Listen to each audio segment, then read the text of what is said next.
to Des Moines, Iowa. And this is the beginning of a presidential town hall meeting featuring Democratic candidates.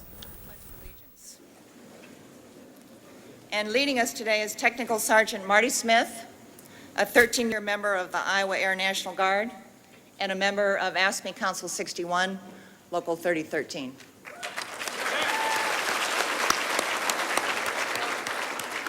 I pledge allegiance to the flag of the United States of America and to the republic for which it stands, one nation, under God, indivisible, with liberty and justice for all.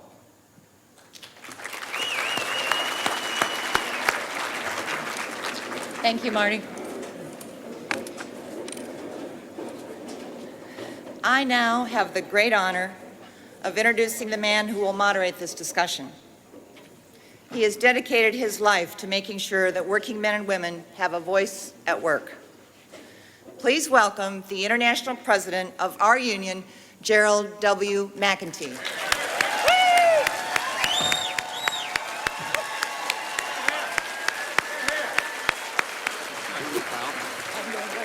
Good.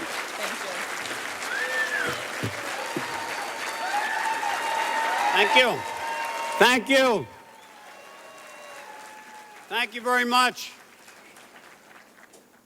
You might want to remember that all through this town hall process and debate that we have great candidates up here, but I like to remind them that I'm the only president up here, so that they do understand that.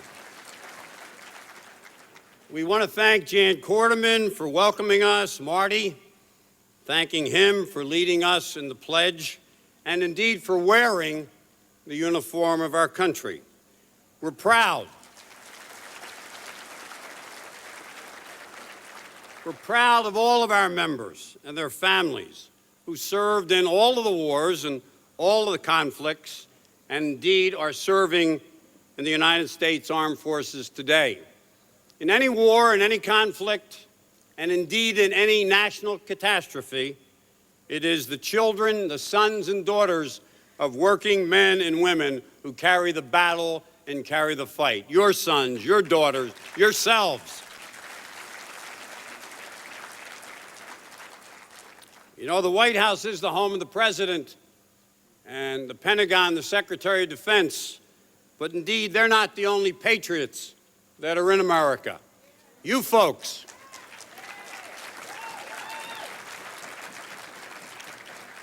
You folks who are out there on the lines and in the trenches, day in and day out, what we like to refer to you as everyday heroes and heroes every day. You're the people who carry this country sometimes on your back and on your shoulders, whether it's a state or a city or a county. And we would only wish, and we hope with some television coverage, that we get some politicians that recognize that on your behalf, indeed, that you carry this government.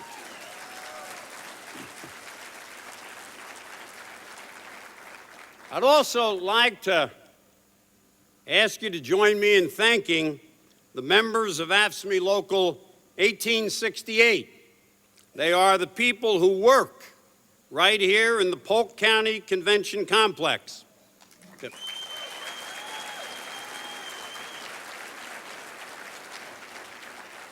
So I say, is AFSCME in the house? Can you feel the power? All right. And this is truly an AFSCME house. I mean, our people put together and run this house. So indeed, you are welcome here. And we have come together and joined together today for what we call a AFSCME presidential town hall meeting. A town hall meeting of the politically most powerful union in the American labor movement, AFSCME.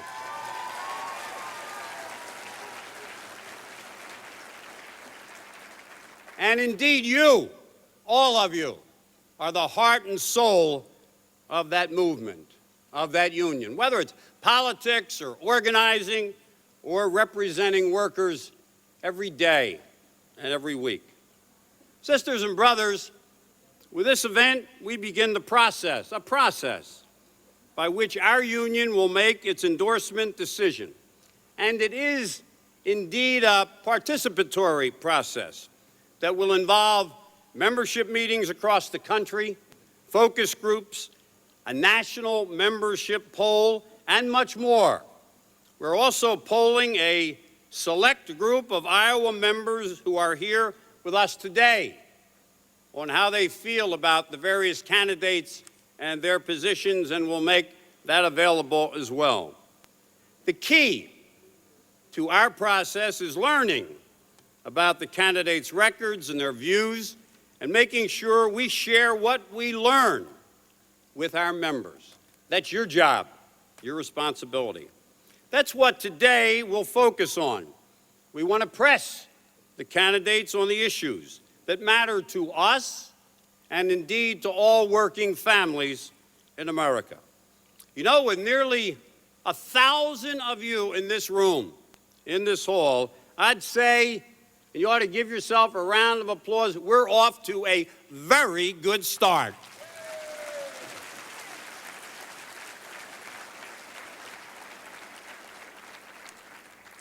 The 2004 election is critical for AFSCME members and for all of America's working families. You know, we've lost just about 2 million jobs since President Bush took office. Feel free to vent your emotions at any time. The president has cut taxes for the very wealthy, and it's, no, you're right on the number here. And he's trying to cut their taxes even more. Oh, you're getting warmed up now. State and local governments are suffering their worst fiscal crisis since World War II, and you feel it and live it every day. Our pensions are under attack, pensions that we contribute to. Our health care programs are in crisis. Corporate greed on the rise. Our economy on the decline. The federal government has a record deficit. You remember just a few years ago, after they were having record surpluses under the Clinton-Gore administration. And a number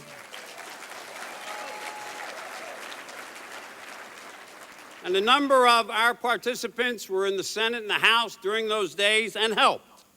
And while the president is trying to rebuild Iraq, whether it's bridges or tunnels or giving them money, providing universal health care in Iraq, we say to the president and all the members of that party that they are neglecting the basic needs here in Iowa and across the country in every state and every city.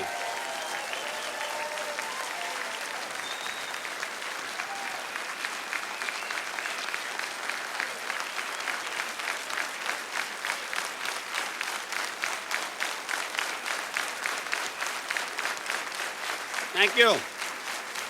Thank you. Our job's to take back America. That's what we're all about. Take back the White House, take back America from a president who coddles corporations and stands up only for the very wealthy and day in and week out attacks working families in this country by his policies and program. He's got to go.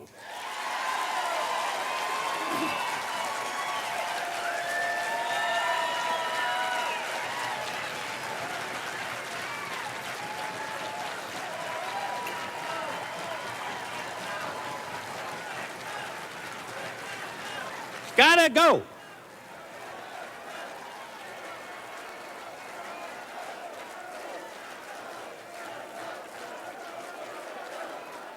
Oh, I love it. He has squandered great prosperity. Presides over an economy in decline marked by record job losses, sagging profits, and profound economic insecurity for working families.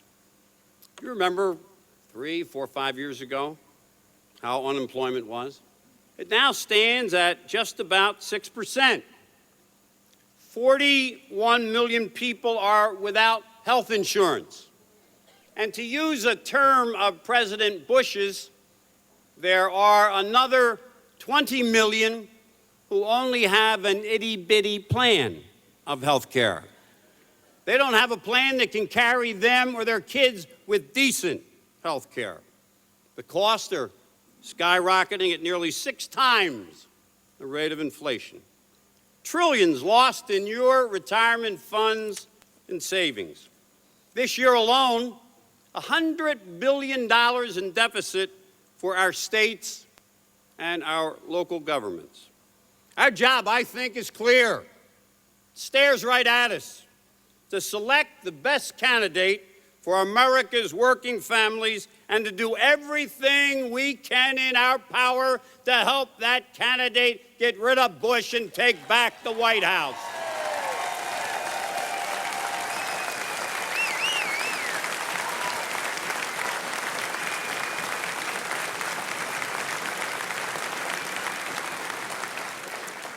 Besides fair taxes and the end of, it seems like it never ends, the end of corporate greed and scandals, you read about it every day.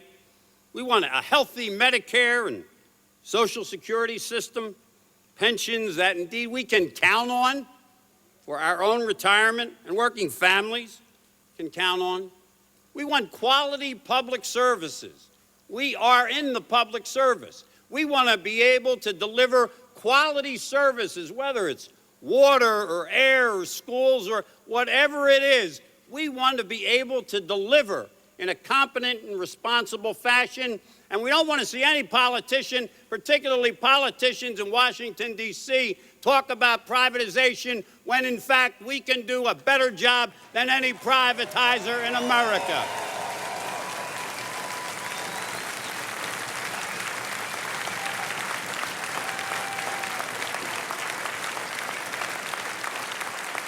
We want to talk to the candidates about the right to organize so that workers all over America have a voice in the workplace without employer interference. We have come to Des Moines today to ask the candidates, where are you? Where do you stand on these issues that our people are concerned about? We want to find out who has a better vision for America, for our country.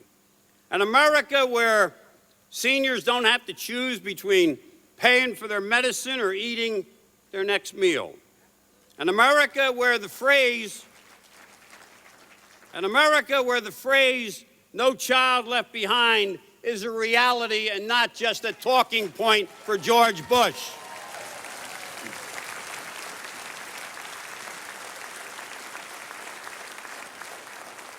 We want these candidates to tell us what they would do about bringing corporations back from outside of our country like Tyco in Bermuda, or other companies as well like Pitney Bowes.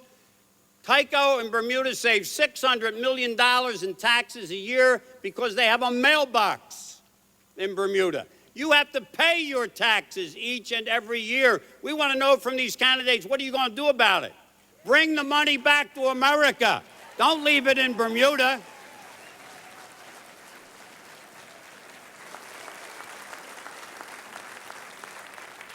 So when the candidate is selected, and we'll play a big part in that, we want you to get all involved in delegate selection, DNC.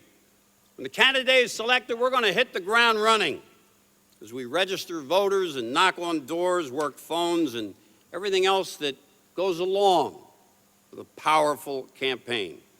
And this time around, we've learned, and we're not only going to get the labor vote out, we're going to get out the vote of all Americans who want to turn the tide in this country right now.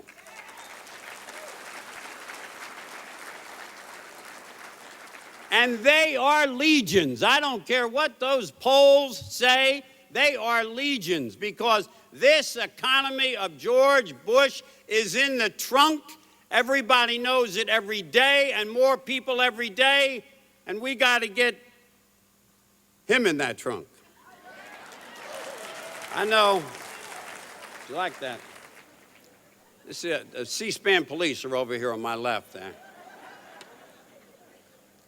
So we come together in a search for the person who will fight the best fight for working families.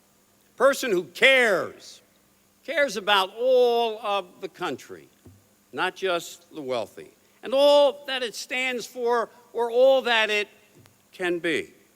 We want to find out who is electable. We want to find out from the candidates who can beat George Bush, who has that roadmap to get us to 16 Pennsylvania Avenue, because we can't tolerate 4 more years of this administration.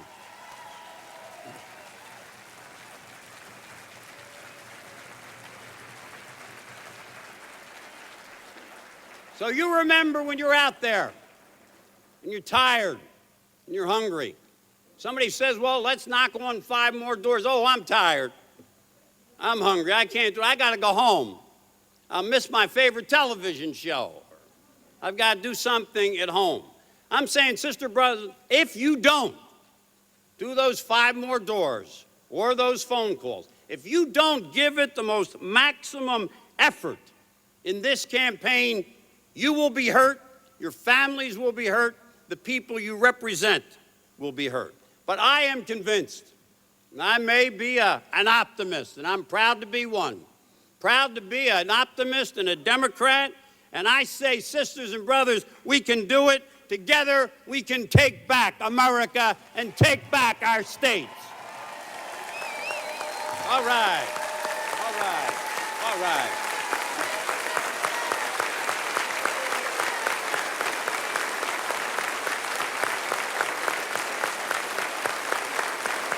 Thank you. Thank you. Thank you. I now also have a distinct honor of introducing a man who has indeed dedicated his entire life, his whole life, to standing beside workers, not just in our country, not just in your states where you have seen them, but indeed beside workers all across the world in a fight for dignity and respect. We're lucky, indeed we're proud. Please join me in welcoming our International Secretary-Treasurer, Bill Lucey. All right.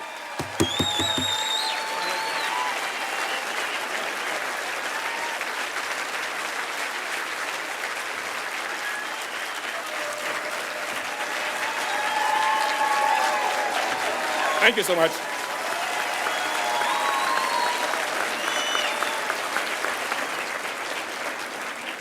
I'd like to begin by joining President McEntee, thanking all of you for being here. We start this process on behalf of our union and working families all across America who are suffering when it comes to joblessness, health care, retirement security, education, and much more.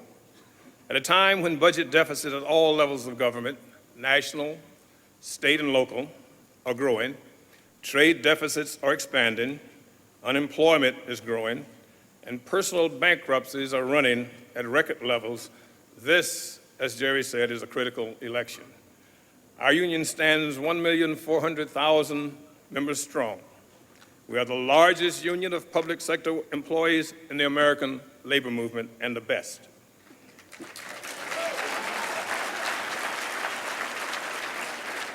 We stand for quality public services and for working families, and we're looking for a presidential candidate who will stand with us. When it comes to public services, our members are the backbone of America. We are the sanitation workers who pick up the garbage and keep our neighborhoods clean.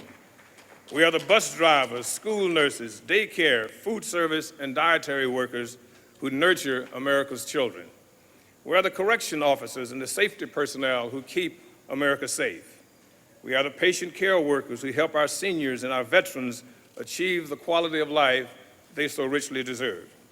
We are clerks and secretaries, truck drivers and street cleaners, doctors and lawyers, crossing guards and custodians, hospital aides, orderlies, registered nurses, and licensed practical nurses. We are the backbone of America.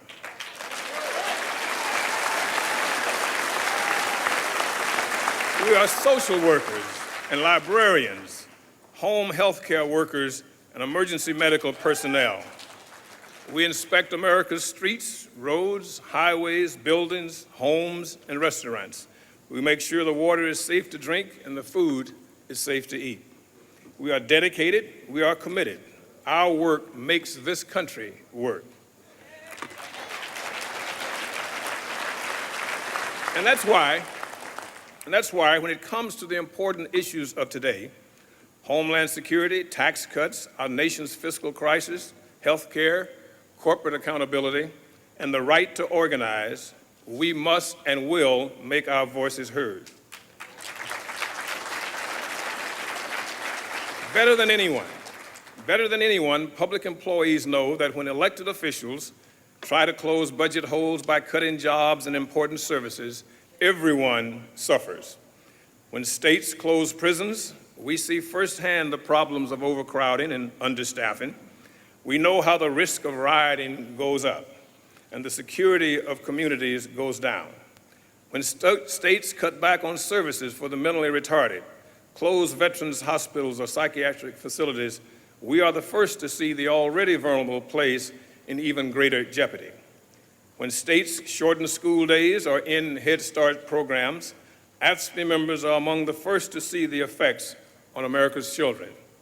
And just as we stand on the front lines of so many issues that affect every fiber of this country, we are on the front lines in Iowa today, asking the important questions that will lead our nation and our union to a joint venture on behalf of removing George Bush from the presidency of these United States.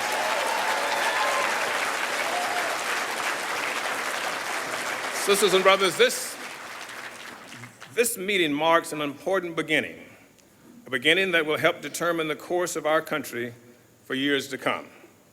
I'm confident that with our great leadership and our great history of success, we can take back America and put it where it belongs, in the hands of working men and women just like you all across this country. Thank you, and God bless you.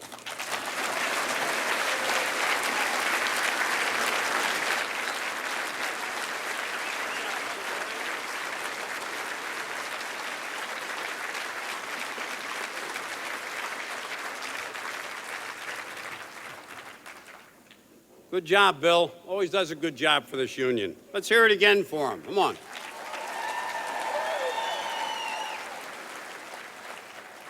We do want to thank not just C-SPAN for covering it live, but all of the TV folks are here, and also a very proud welcome to all of the print media that are with us. We appreciate the fact that they are covering this. We think it's an important step on the way to the nomination and eventual defeat of Bush, and we just think it's very good that they're here. And I think we owe them all a round of applause for being with us.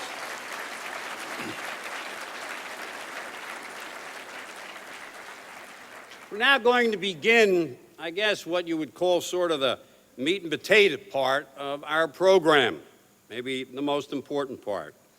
Let me begin by introducing the candidates in alphabetical order and ask that they take their seats on the stage as they are introduced. Former Senator and Ambassador Carol Moseley Braun, Illinois.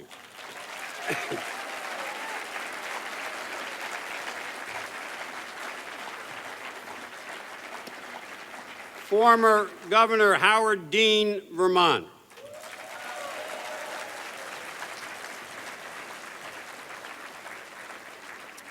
Senator John Edwards, North Carolina. All right, John. Representative Richard Gephardt, Missouri.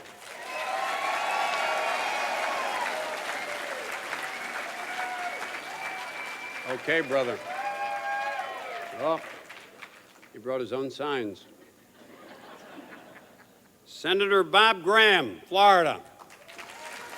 Did you find yourself? You lost? Oh.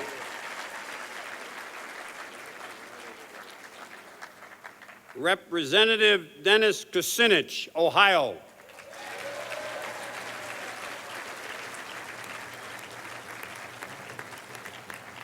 The Reverend Al Sharpton, New York.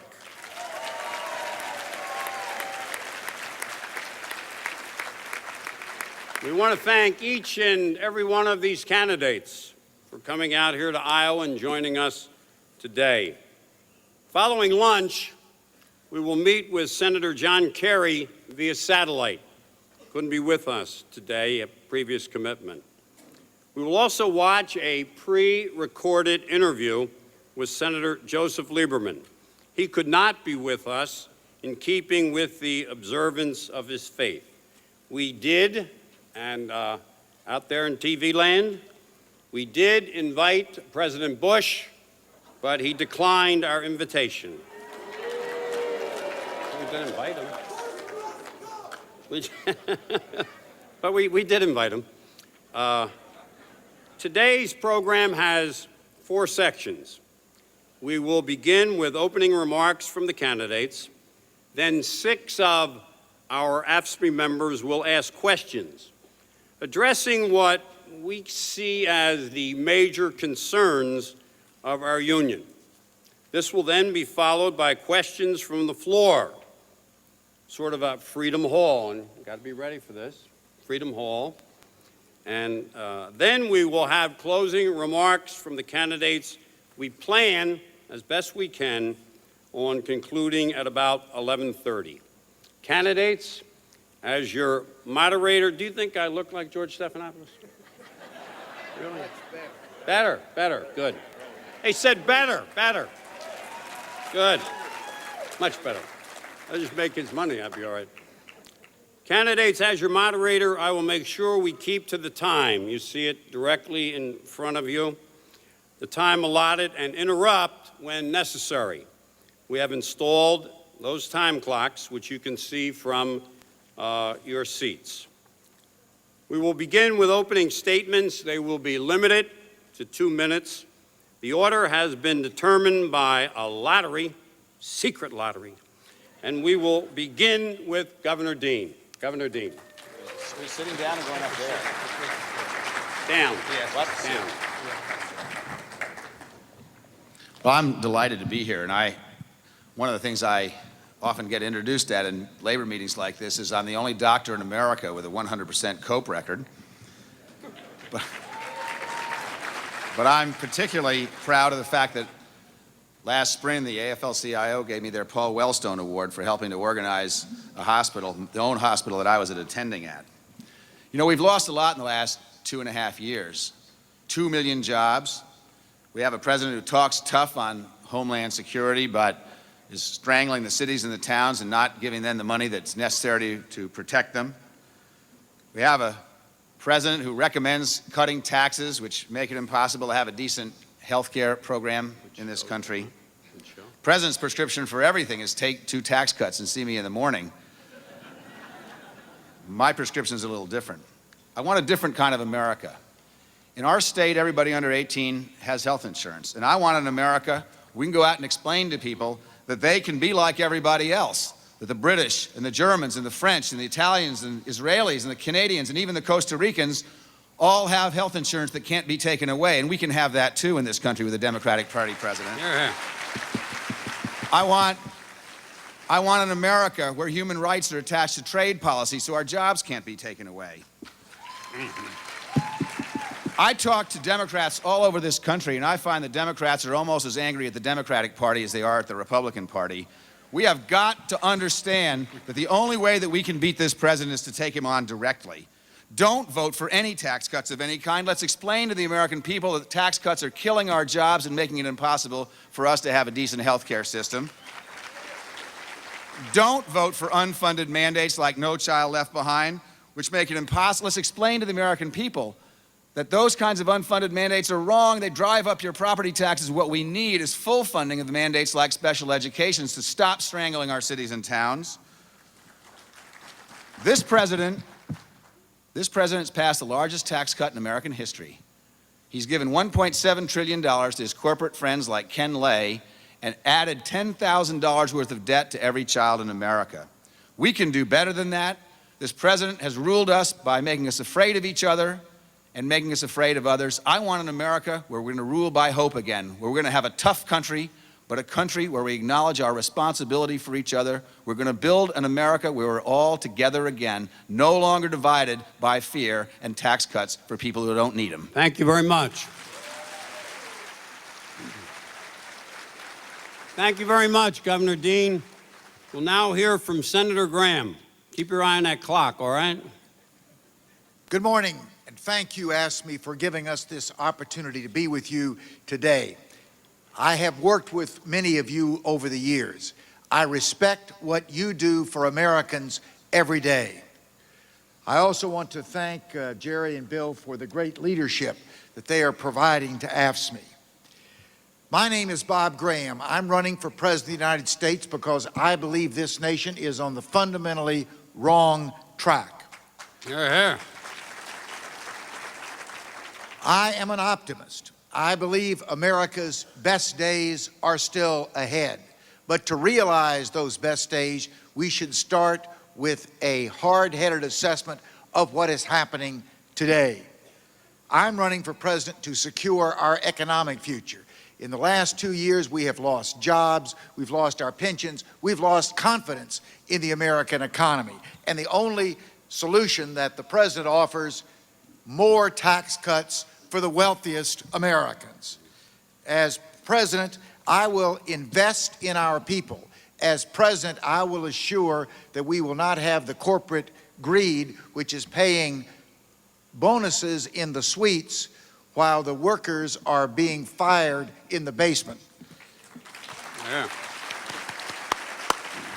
As president, I will provide health security. I will assure that Medicare is reformed, with the first reform being the provision of a prescription drug benefit. And we won't herd all Americans in an HMO to get it. I will do everything in my power to move us on a step-by-step basis towards full health coverage for all Americans and with costs that they can afford. And finally, I'm running for president because of your personal and our national security. We all admire the valor of the troops, but as the former chairman of the Senate Intelligence Committee, I can tell you what is really happening. Iraq was a distraction from the war on terror. We are less secure, not more secure. The terrorists have regenerated, and the president is now attempting to cover up the facts. Just as you are being asked to be held accountable in your work, the Oval Office should also be accountable for its. Okay. Can you wrap it up, Senator? Wrap it up. My name is Bob Graham. I'm running for President of the United States. I would appreciate your support. Thank you. Thank you. Thank you very much. We'll now hear from Senator John Edwards. The president says he wants to have a debate about values. Well, we're going to give him that debate, and we're going to give the American people that debate. I come from a family where my dad worked in mills all his life. When I was young, I moved from one mill town to another, until I finally settled in a little town called Robbins, North Carolina. My father worked very hard because he believed it was the right thing to do, and he thought he would help build a better future for his family. That's the basic bargain that we make with the American people. If you work hard, if you act responsibly, you can build a better life for yourself and for your families. This is the bargain that George Bush is breaking every single day. He comes from a completely different place. He comes from a place where wealth is inherited, not earned. He comes from a place where opportunity is hoarded, not shared. Yeah, this is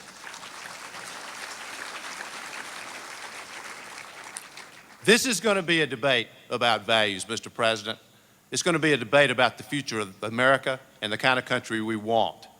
They, the Republicans and George Bush, they honor wealth. We honor the work that produces wealth. That's why we should have tax cuts for working families who have a new baby, not tax cuts to eliminate taxes on dividends. They fight to expand special privileges for special interests. We fight for opportunity for everybody. That's why they fight to protect subsidies for big banks. I want to use that money to provide college for every single young person in America who's willing to work for it.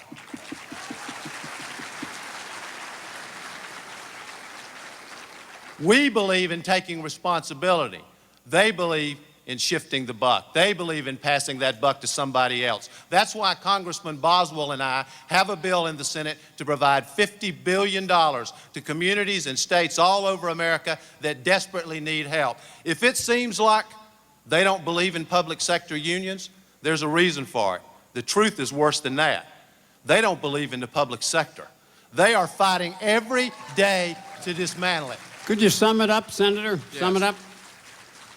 We cannot play defense with George Bush. We have to take this fight right at him. We must play offense. It is what I have done every single day of my life. This is a fight for the working people of America. It is a fight for our values, and it is a fight we will win. Jim.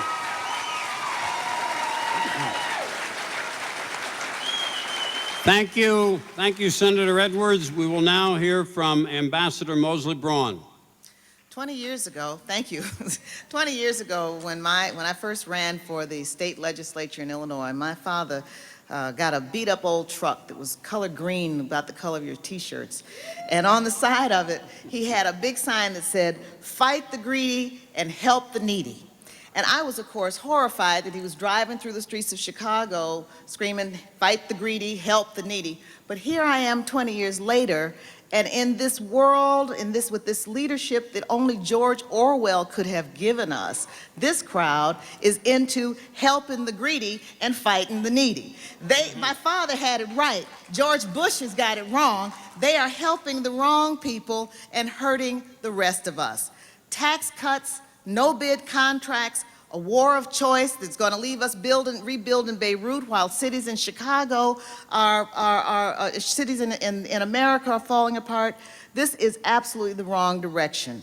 And I submit to you that what they're doing is trying to deliver the last blow of an extreme political agenda that wants to, quote, starve the beast. You've heard the term before. Republicans have used it before, starve the beast. What they say is starve the public sector. What they mean is starve the American people. This economy is not working for working people because this crowd does not appreciate, understand, or have any respect for working people. Democrats believe that government can play a constructive role to serve the public interest, to serve everybody. And I want to thank you and AFSCME because not only do you serve the public interest in what you do every day, but in your political activism, you connect the dots for the American people between tax cuts for the wealthy and a stalling economy, between health care for the few and everybody else left out, between Enron and the shrinking pensions. I'm Carol Mosley Braun. I have the credentials to do this job. I have the experience to do this job. I want to rebuild America, not just physically, but also spiritually. There was an editorial in the New York Times yesterday about crumbling schools. I tried to rebuild crumbling schools as a senator. I want to continue to rebuild our schools and our infrastructure to make the investment in state and local governments to provide the services to the people that they need. I want to change the way we fund education and provide universal health care coverage for everybody. I see my time is up. Yes. I should have timed my speech better, but except to say that I want to bring us together as a people and restore the rights that our parents fought to give us. Thank you. Thank you.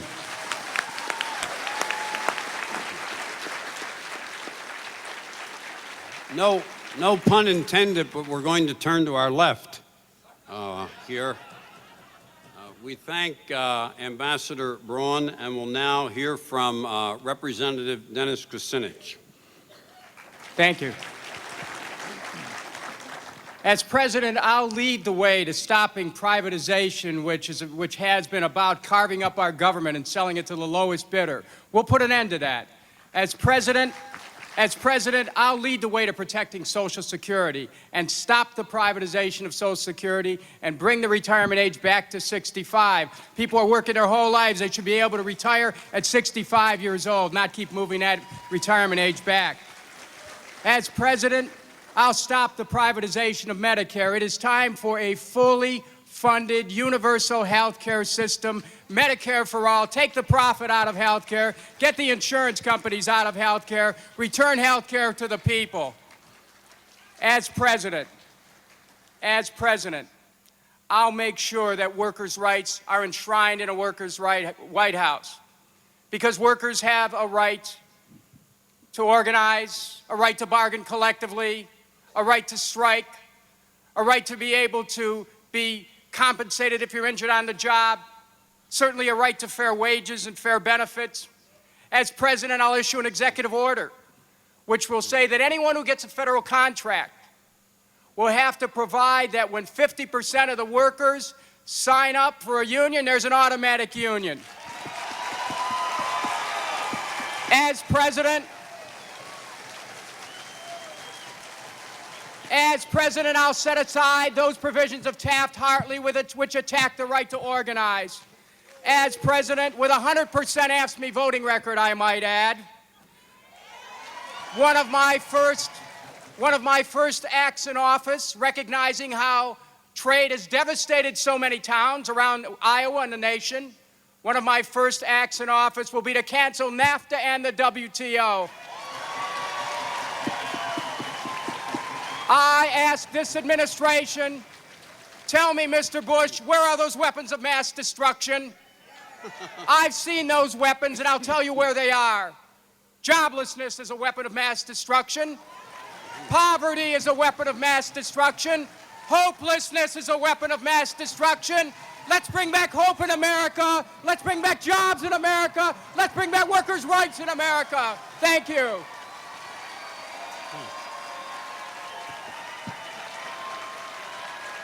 Thank you. Thank you. Thank you, Representative Kucinich. We'll, as soon as we get our breath, we'll hear from the Reverend Al Sharpton. Reverend. Next January, the Iowa caucus will take place on the birthday of Dr. Martin Luther King, Jr. Martin Luther King, Jr. was killed 35 years ago marching for garbage workers, union workers in Memphis, Tennessee. A year later, I became youth director of a division of his organization in New York, appointed by Reverend William Jones and Reverend Jesse Jackson. For the last 35 years, not only have I stood for workers' rights, I've been there, I've marched on the picket lines, I've gone to jail with labor leaders. I'm sure that I'm the candidate on this platform that's been on more picket lines and unquestionably more jail cells with union leaders than anybody in this race. Because this is not about what you say, this is about what you do. This is not about making sound bites. This is about having a lifestyle that protects those that make America what it is. We have just ended the military side of a war in Iraq, where we were told there were weapons of mass destruction. We have been the victims of weapons of mass distraction, because while they told us we were going at weapons in Iraq, they put through tax cuts that have given us record state deficits. And they want to balance those deficits on the back of municipal employees all over America. We need a war against that. They enjoyed the surplus economy.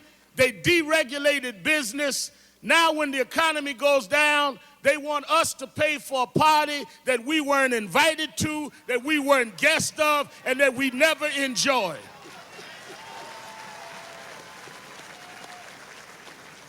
I'm running for president to make health care a constitutional right.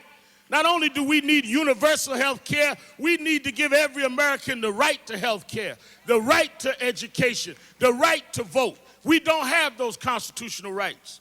And lastly, it is important if this president can argue that we can spend millions, if not billions of dollars, to take care of Iraq because we must occupy it. What about the 50 states we already occupy? Sum it up, Reverend, sum it up. Summing it up, I'm running for president against a man who believes in privatizing Social Security, privatizing Medicaid, privatizing education. Al Sharpton only wants to privatize one thing. I want to privatize George Bush and make him a private citizen Thank you in very much. 2004. Thank you very much, Al. Thank you.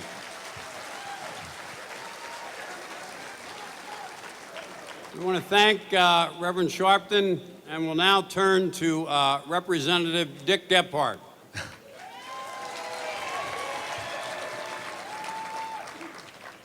Thank you, Jerry. As many of you know, I come from a labor union household. My dad was a teamster and a milk truck driver in St. Louis. Every day that we were with him, he told us that because he was in a labor union, we had food on the table and we had a roof over our head. My mother was a secretary. Neither she nor my father got through high school. My mother passed away this last week. She was a great woman. She gave me my values and she made me everything that I am. And every day in the House of Representatives, I've tried to simply represent people like my parents, the hardworking people like you who make this country what it is and make it great. When I'm in that Oval Office, you're going to know that unlike this president, you will have a president that cares every day on every issue about the hard-working people of this country who are in labor unions, who work hard every day to make this country go. Now, to beat this president, we got to be bold, and I'm going to be bold. I'm going to put real choices in front of the American people on health care, on the economy, on education, on energy, on foreign policy. And one of the main issues I'm going to bring is health care. I have a health care plan that gets everybody guaranteed health care that cannot be taken away. I will bring a plan that says to every employer in the country, you've got to cover your employees, and I'll give them generous tax credits to get it done. I will cover part-time as well as full-time. I'll cover retirees as well as active. And I will give an equal subsidy to every state and local government in this country so that all public employees are treated the same as private employees with health care in this country. If you want health care that can never be taken away from you, if you want to make sure that you have guaranteed care where the price won't go up and it won't be taken away, if you want health care that goes to every public employee in this country, state and local government alike, if you want to give $1.5 billion from the federal government to state and local government here in Iowa in the next 3 years, then I am your candidate for President of the United States. I need your help. We're going to beat George Bush in November of 2004. Thank you.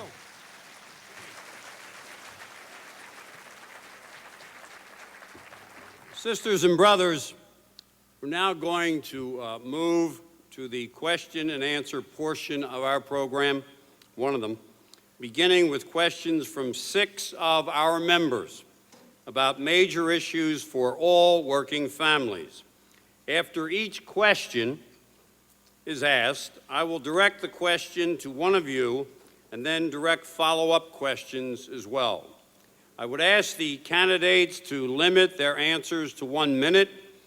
I would also say if one of your colleagues directs some sort of direct criticism at you, We will try to give you a chance to respond. We'll begin with an issue that has been mentioned many times, beginning to define the battle, an issue, the battle for the Democratic nomination, and that's health care. You've heard a number of candidates talk about it. First, we have a question from Eunice Parrish. Sister. Good morning, America. Morning. I am Eunice Parrish. I am now retired. I worked as an X-ray technician at Ben Taub Hospital in Houston, Texas for 33 years.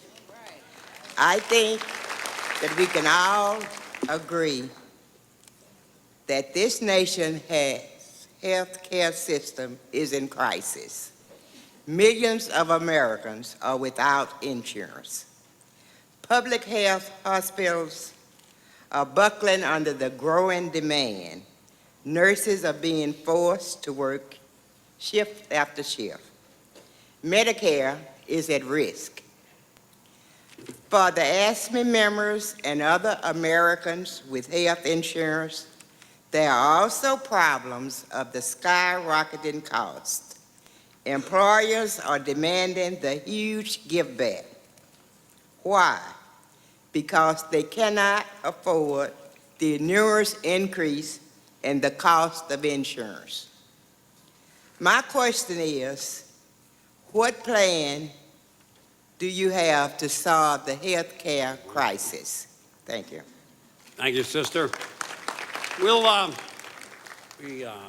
We just had the opportunity to hear from Representative Gephardt, so we'll just turn it around and start with him this portion of the program.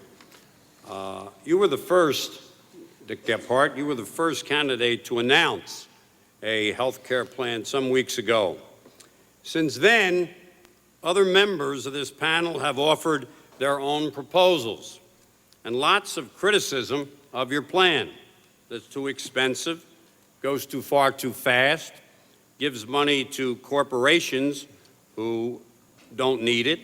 What makes, in your mind, your plan the best, and how will it cover everyone and yet also control cost? Well, Jerry, first let me say that my thoughts on this plan are my thoughts, and they come from 25 years of working on this issue in the Congress, including trying to lead the fight to pass the Clinton health care plan in 1993 and 1994. I believe my plan covers the bases and gets done what we need to get done. First of all, it covers everybody with guaranteed health insurance that cannot be taken away. I do it by requiring every employer to cover all of their employees, and I give them generous tax credits in order to get it done. If you already have health insurance, your employer also gets a credit, but I require that your employer cannot reduce the percentage that they pay in order to get the credit. So that if they are at 80%, they can't drop to 70% and still get the 60% credit. I cover part-time as well as full-time. One of the games that's going on is companies like Walmart are dropping people to part-time so they don't have to give them health insurance. I solve that problem. I solve that problem. I define part-time as anybody. I cover retirees as well as others. And let me end with this. This issue is the moral issue of our time. You got to treat everybody fairly. I give an equal subsidy, 60% of the cost of health care of public employees to state and local government. There's not another plan on the table that does that. I think we got to treat everybody alike. I think public employees are as important to this country as private employees, and my plan takes care of them. Thank you. Well, that was pretty direct and specific.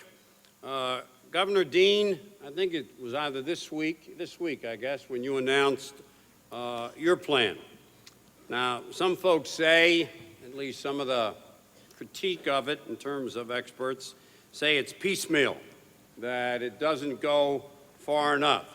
In your mind, what makes it the best plan? Well, actually, Jerry, far be it from me to criticize the President of the Union I'm trying to get the endorsement from, but I'd say I had the first health care plan out there because we put ours out in 1992 before President Clinton was elected. And a result of ours is that every child in our state under 18 has health insurance. I'm a doctor. I know how the system, not only do I know how the system needs to work, I also know what we need to do to make it pass. My plan covers every single American. Every single American. Its cost is less than half of the Bush tax cuts, so you all can guess how I plan to pay for it. The beauty of it, however, is that it uses public programs and private programs, and it does not give big corporations subsidies. It costs about a third of Dick's plan. Now, I commend Dick Gephardt for coming out with his plan, and it's my goal to make sure that every single person sitting up here and the two that aren't sitting up here have a comprehensive plan to include every single person. But the plan I have will cover every single American. It costs half the Bush tax cuts. We can repeal the tax cuts for people who make more than $300,000 a year. And I think if you give people a choice between the Bush tax cuts or being able to have health insurance that nobody can ever take away, most Americans are going to vote for health insurance because they never got the Bush tax cuts. Thank you. Thank you very much, Governor. We'll now hear from Representative Kucinich. You've also proposed a health care plan, and I guess you could say that arguably the most far-reaching one.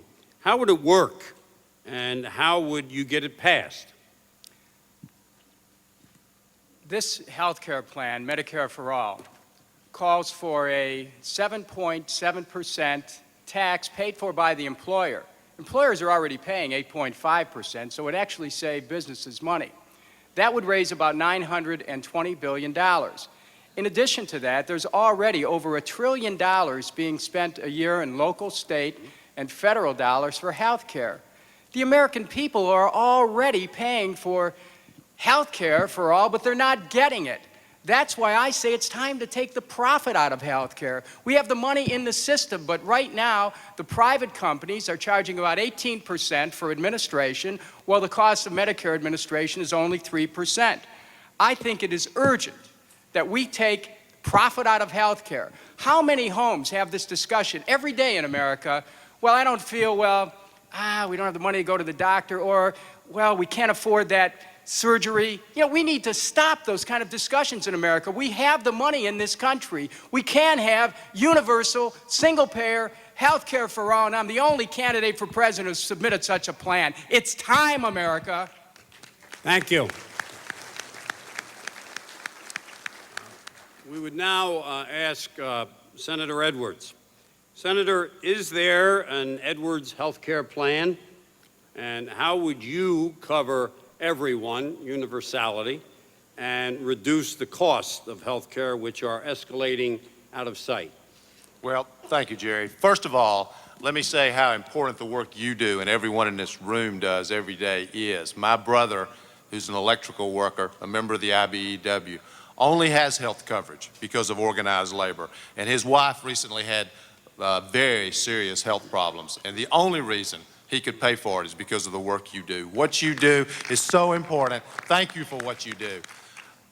To answer your question specifically, I have a whole set of ideas to make sure that we deal with the health care crisis in America. Making sure all children are covered, making sure that all Americans have greater choice in the coverage that's available to them, making sure small businesses are helped with tax credits. But what you haven't heard yet from anyone on this stage is what I think is the single most critical component.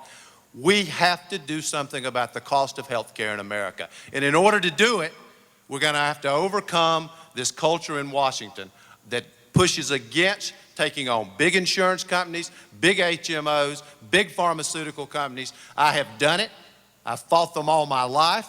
It is what I have done since I've been in the United States Senate. I have offered legislation to bring down the cost of prescription drugs for every single American. The only reason that the efforts we have made in the Congress to bring down the cost of health care in America are not the law of the land is because the president works for those people. And we have got to put somebody in the White House who will stand up for you, will stand up against them, and will fight that culture in Washington that prevents taking them on. Thank you. Thank you, Senator. Ambassador Braun, you're going to have the last word on this issue. Do you have your own plan, or do you have a favorite plan from one of the other candidates? Thank you, Jerry. I have an approach to health care reform. You know, the lady who asked the question, my mother was a medical technician, and so I grew up talking about these issues. And the first case that I ever tried was trying to defend Jimmy Carter's health care reform effort. I don't think the American people believe that there is a plan right now that is actually going to get this job done. But we absolutely have to get it done because we have to provide universal coverage and universal health care for the American people. I think that the answer lies in moving away from an employment-based system. One of the reasons we have 41 million Americans with no coverage is because those people either work for themselves or in businesses that don't provide them with coverage. We try to patchwork this system with Medicare, Medicaid, CHIPS, all these different acronyms. The fact is, the only way we're going to address the payment issues is to have a universal system modeled on the way that that Medicare is handled, but a universal coverage so that all Americans are covered. We have to restore the relationship between providers and patients so that the insurance companies don't become gatekeepers to the system and get in the middle of care decisions. We have to make certain that we maintain the quality of care that the American people expect. I believe we have the capacity to pay for such a system. We right now spend more as a percentage of our GDP. Could you sum it up, sister, please? Yeah, I will be very brief. Spend more as a percentage of GDP than any other nation in the world. With the money that is already in the system, we can pay for universal coverage that preserves quality and patient and provider relationships. Thank you. Thank you. The time police are over here on my left, and they're holding up signs, and it says, "Speed it up." Okay. Now, you hear that? Candidates, speed it up. The rising cost of health care is indeed a big cause of the fiscal crisis facing our states and indeed the federal government. So let's move to that issue with a question from one of our Minnesota members. Good morning. Morning. My name is Patrick Guernsey. I'm a probation officer from Minnesota. I'm also a member of AFSCME Council 14, Local 552. State and local governments are suffering their worst financial crisis since World War II, thanks in part to declining economy and sagging revenues. Lately, Congress has pushed even more program responsibilities and their costs to the states. As a result, states are making their own tough choices. In Minnesota, the lack of money means we can't supervise juvenile delinquents who commit acts of domestic violence and hold them accountable with incarceration. We don't have the money. Our states are laying off workers, shortening school days, and closing health care facilities. I'd like to know what policies or programs the candidates support to give state and local governments fiscal relief. Thank you very much. Let's turn, and I'm sure he's got some salient remarks on this, to Reverend Sharpton. Reverend, in the South Carolina debate a few weeks ago, you said you had a $250 billion infrastructure rebuilding plan. That was just for the Bronx, right? No, I'm kidding. We could use it. I'm kidding. But how would that help solve the fiscal crisis? How would it work? And how would you get it paid for? Well, first of all, I think since President Bush didn't show up, I'd like, in the name of affirmative action, to have his 2 minutes. But anyway, I think that the $250 billion infrastructure redevelopment plan would be to put $50 billion a year to the federal deficit that would rebuild highways, tunnels, bridges, roadways, and in the name of Homeland Security, the ports. How did Roosevelt deal with the Depression? Public Works program, increasing jobs, increasing taxpayers, who the taxpayers would pay for the $50 billion a year tab.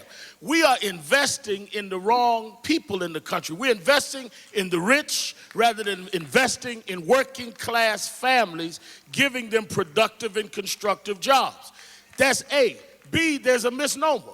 We're saying that Bush is cutting taxes. He's shifting taxes. Because when you have to pay more money for mass transit, when you have to pay more money for sales tax, that's a tax on working class people. Taxes have gone up in New York. They increased the subway and bus fare. Taxes have gone up all over this country because it costs more money for sales tax. We are forcing the states to tax working class people while we cut the wealthy. The way to do it is to invest in job creation, invest in rebuilding the infrastructure, and the federal government has as a priority making sure we don't force a tax shift, call it a tax cut, and leave working class people holding the tab. Thank you.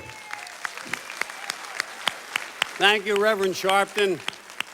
Senator Graham, the federal government instituted, many years ago, a federal revenue sharing program. 1974, ironically enough, under President Nixon. In your opinion, would a new federal revenue sharing program be appropriate as a means of assisting state and local governments today? Jerry, we have a crisis. As a governor who balanced 8 budgets of a large and complex state, I can appreciate what these cuts that are now being contemplated in virtually every state in the nation are going to mean to the citizens of every state in the nation. Now, some say, well, this is not a federal responsibility. This is a result of state mismanagement. It is a federal responsibility. The federal government has passed a series of mandates on the states, everything from special education to No Child Left Behind to Homeland Security, and failed to provide the dollars that it was committed to do to make those programs real. The federal government has undercut the revenue base of state and local governments. And we did it again Thursday night with the irresponsible tax cut which the Congress passed. What I think we ought to do is this year to put $40 billion into the states to help them immediately deal with their crisis.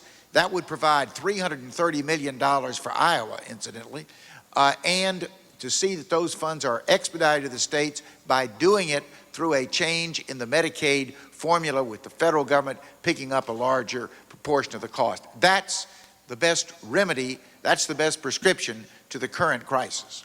Thank you, Senator Graham. We sure would like to pick up those checks in these states that are out there. Ambassador Mosley Braun, how would you, looking at the status of the problem of state and local governments, how would you get their budgets back on track? What would you do? Well, obviously, the first and most important thing is to get the economy going again so that the tax revenues flow into state coffers sufficient to meet their budget obligations. But I have to agree with my colleagues. The fact is that what we're watching here is a shift of responsibility from the federal government, making rules and not paying the cost, talking the talk but not being willing to pay for it. Two of the things that I've proposed when I was in the Senate had to do with unfunded mandates to make certain that the federal government sent the dollars behind their dictates to the states, and also to invest in infrastructure in ways that would have the federal government picking up its fair share. Right now, the federal government pays for about 6% of the cost of elementary and secondary education. That means that the property tax has to be looked to pay for schools. The property tax base is the worst place to pay for education. It ought to be paid for at the national level. There ought to be more dollars flowing to the state and local governments to keep these schools open, to rebuild them, to pay for pensions, to make certain that education becomes the kind of universally available right to American children. In addition to that, the Medicaid costs that the states are having to bear, the health care costs, are blown up largely because of cutbacks at the federal level. I think we have to transform the relationship between state and local governments to see that there is some balance and some fairness between who pays for what, and that the national politicians don't keep getting away with saying they're cutting taxes and just pushing them down to the lowest possible level. Thank you. Now, how about Senator Edwards? Do you have a plan to at least begin to solve this fiscal crisis? And as part of the question, what is your view on revenue sharing? Well, Jerry, I've specifically not only have a plan about how to get the economy going and to help states and municipalities with this terrible budget crisis. Congressman Boswell and I, he in the House, me in the Senate, have actually introduced legislation that would provide $50 billion to states and municipalities so that they don't have to lay off workers, so that they're not laying off firefighters, so they're not cutting education. You know, I don't know if you all noticed this, but yesterday, the city of New York laid off 3,000 people. The Republicans are planning to have their convention in New York City to showcase the leadership of George Bush. I think it turns out it's a great place to showcase the leadership of George Bush.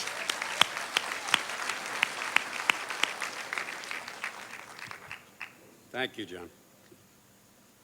Since President Bush took office, we've gone from, and you all know this, live with it, from indeed what was one of the greatest prosperities over 7, 8, 9 years in our country.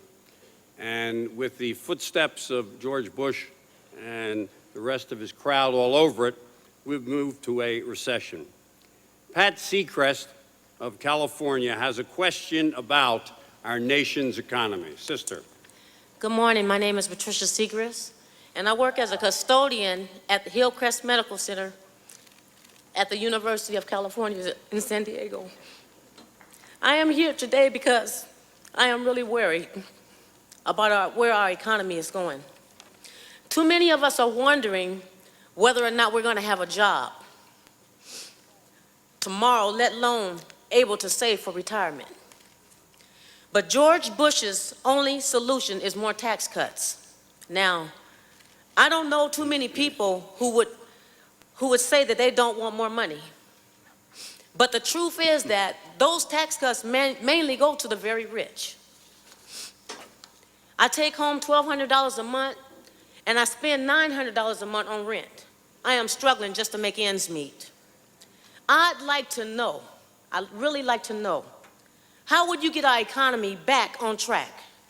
And please don't tell me more tax cuts for the wealthy people. Thank you, sister. Thank you. Well, I hope they don't answer it that way, because they would have very little chance of getting this endorsement here. Ambassador Mosley Braun, George Bush and the Republicans keep saying, as Reverend Sharpton talked about, keep saying tax cuts create jobs. We've already had a $1.3 million tax cut, but we've lost nearly, I think that's a billion, isn't it, rather than million? I'm looking over here at my police. It's billion. Okay, someone will pay for that. So we've had a tax cut of $1.3 billion. $billion. Trillion dollars. Is there anyone else? Any higher number? Is there a number higher than $1 trillion? Someone will pay a large price for this. You already are. Okay. And we've lost, I hope I get this right, bear with me. I think we've lost about 2 million jobs after we had this whatever tax cut it was. And so I would ask the ambassador, what's your position on tax cuts and job creation? Well, first off, the tax cuts were absolutely a travesty, and they ought to be rolled back. That's just very clear. Their economic leadership, I've said it before, gives voodoo economics a bad name. It is not even trickled down. It doesn't even reach most people. And make no mistake about it, not even the wealthy are doing really well with this leadership. Nobody's doing well with this economy. We are facing deflation, which is something we've not seen in our lifetimes. We haven't seen it since the Great Depression. For the first time, we are facing a declining dollar. Their trade policy is to let the dollar fall on world markets. I mean, these people have got economics all the way backwards. Again, help the greedy, fight the needy is what it seems to be their mantra. What would I do specifically? Well, in the first instance, roll back the tax cuts. In the second instance, begin to invest what we have in infrastructure development, send it to the states and the local government so we can begin to pay for the kinds of activities, to call for technology transfer and new technologies, to rebuild schools, to rebuild roads. We can make the investments that will give the stimulus to this economy. I was part of the Clinton tax bill that got this economy going after the last Bush put us into recession. You recall we had recession and deficits. Clinton turned it around. We went into peace and prosperity in this country. I think we have to turn it around, take it from these people, turn it around again, get away from war and depression, and go to peace and prosperity in this country again. Thank you. Thank you, sister. Representative Gephardt, you've stated that providing health care for the uninsured is one of the best ways to bolster the economy. What other measures do you support that would indeed stimulate this economy? Well, first, Jerry, let me remind us all that back in 1993, the Democrats passed an economic plan by one vote in each house. We didn't get a Republican vote in either house. That plan raised taxes and cut spending, and it created, with the help and work of the American people, the best economy that we've ever had in 50 years. Remember? We were having arguments about what to do with the surplus. Remember? It was only 2 short years ago. When I'm president, we will bring back sound economic policies. This president's economic policy is failing. It has failed. It's made a mess of this economy. And there's going to be a referendum on his leadership in November of 2004. We're going to bring economic plans that'll move this economy back up. Health care for everybody is the best way to stimulate this economy. To do it, we got to get rid of the Bush tax cuts, and that's what I'll do. Secondly, a minimum wage increase for the American people would be a great way to get this economy moving again. And finally, I'll go to the WTO and ask for an international minimum wage. We got a race to the bottom going on, folks. Jobs are going from Mexico to China. It's time to bring those jobs back here to the good old United States of America. Thank you. Thank you, Representative Gephardt. Governor Dean, as a strong believer in balanced budgets, what's the higher priority for you, balancing the federal budget or stimulating the economy through some type of public works program and other programs that indeed would create jobs? You can actually do both, and we're going to have to do both. It's not an accident that what Dick said is exactly right. Republicans can't balance budgets. They haven't done it in 34 years, and if you want to trust your hard-earned taxpayer dollars to the federal government, you better elect a Democrat because they can't handle money.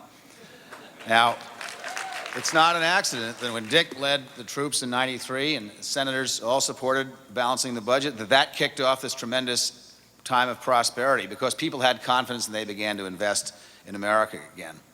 In our state, we also supported something called a living wage. That means not only did we hike the minimum wage, above federal level, we subsidized child care up to $39,000 a year. Everybody under $55,000 a year had health care for their kids under 18. We had affordable housing programs. If you want to stop the erosion of the middle class in this country, you're going to have to do something to support the middle class while they're working, because the President of the United States certainly isn't going to do that. I do want to invest in infrastructure. I want to build schools. The worst 10% of our schools need federal help to be reconstructed. I want to rebuild our infrastructure and transportation. I want to put broadband in rural economies so we can have a rural economy again. We're not going to get those agriculture jobs back. And I want to invest in things like renewable energy, because if we do that, we really can have the kind of economy that we need. We need jobs, and this president, with his supply-side economics, is going to shift all our jobs someplace else in this world, and we need them here in America. Thank you. Thank you, Governor. Representative Kucinich, you've described yourself as an FDR-type Democrat, not bad company. What programs do you propose that would create jobs and revitalize the economy? Specifically, and I think the American people want specifics, I've proposed a WPA-type program to rebuild our cities, to rebuild our bridges, our water systems, our sewer systems, A WPA-type project will create millions of jobs in this country and help to rebuild America's infrastructure, because we know that cities, counties, and states can't afford to do that. I proposed a manufacturing policy that would rebuild America's manufacturing base, steel, automotive, and aerospace. We shouldn't be letting that base fall apart. I've proposed that we stop privatization of all kinds, because privatization, one of the motivating factors is we lose jobs. They save costs and cost us jobs. I've proposed eliminating NAFTA, because NAFTA has resulted in hundreds of thousands of jobs, manufacturing jobs being lost, and we have trade policies that are costing us millions of jobs, and I'm going to reverse that. I've proposed going back to Humphrey Hawkins, which said we can't have anything more than 4% unemployed. We need universal health care. That'll create jobs. We need a living wage. We need an American president who understands that working people need jobs to keep their health care and their families together. I'll be a president who understands what people go through, because that's the kind of family I came from, a working person's family. It's time for workers to reclaim the White House so we can get America back to work. Thank you. Thank you. Our fourth general question is on corporate accountability. Corporate scandals, and we all know this, it seems to have slipped some time from the radar screen, but we all know this, that corporate scandals are indeed out of control. The next question is about corporate accountability. Sister? Thank you. Good morning.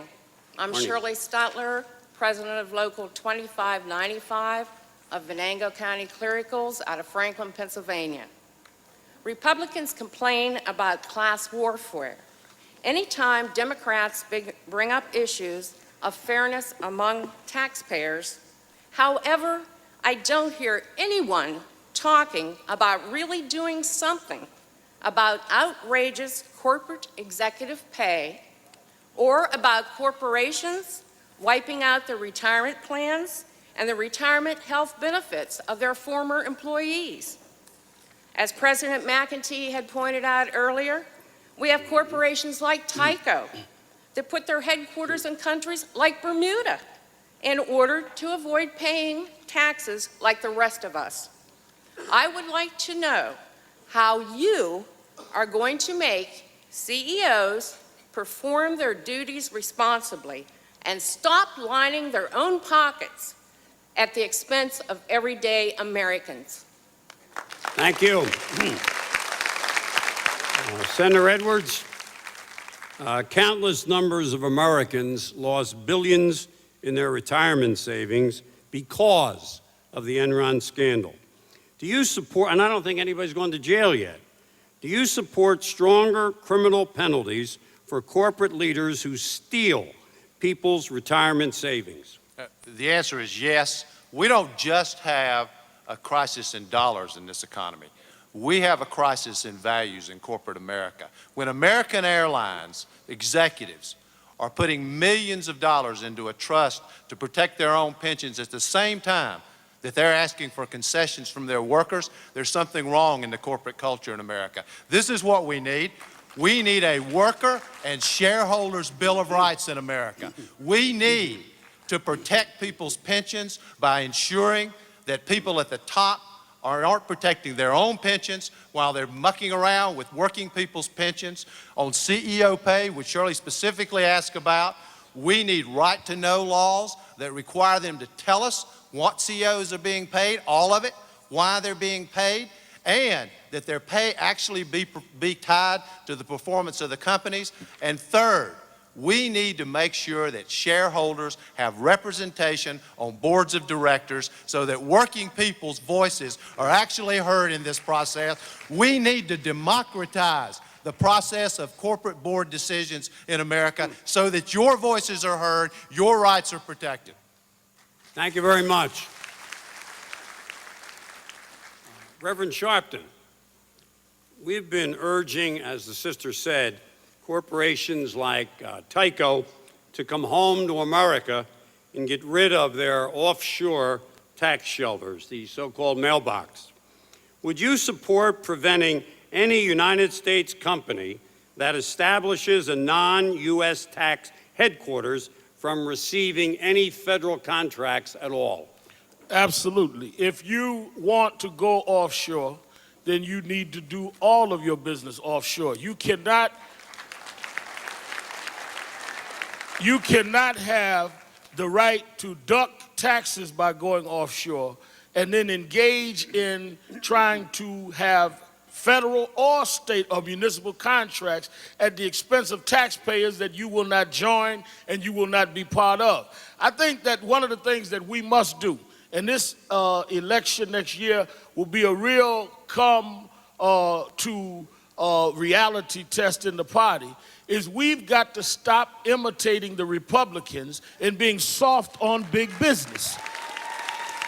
Too many Democrats agreed with deregulating big business. Too many Democrats allowed big business to have us swayed with these trade agreements. We need to repeal NAFTA. We need to repeal GATT. We need to criminalize those that don't just go offshore for business reason. It is their criminal intent not to have to pay their share in an America that they want to be a part of. If you are a corporate executive and you wipe out people's retirement, you need rehabilitation. If you're a union leader, you're under investigation. We need to turn that around. We cannot have an attorney general that can arrest labor leaders for marching, but can't arrest people for wiping out people's retirement funds and put them in jail. Thank you. Thank you. Thank you, Reverend Sharpton.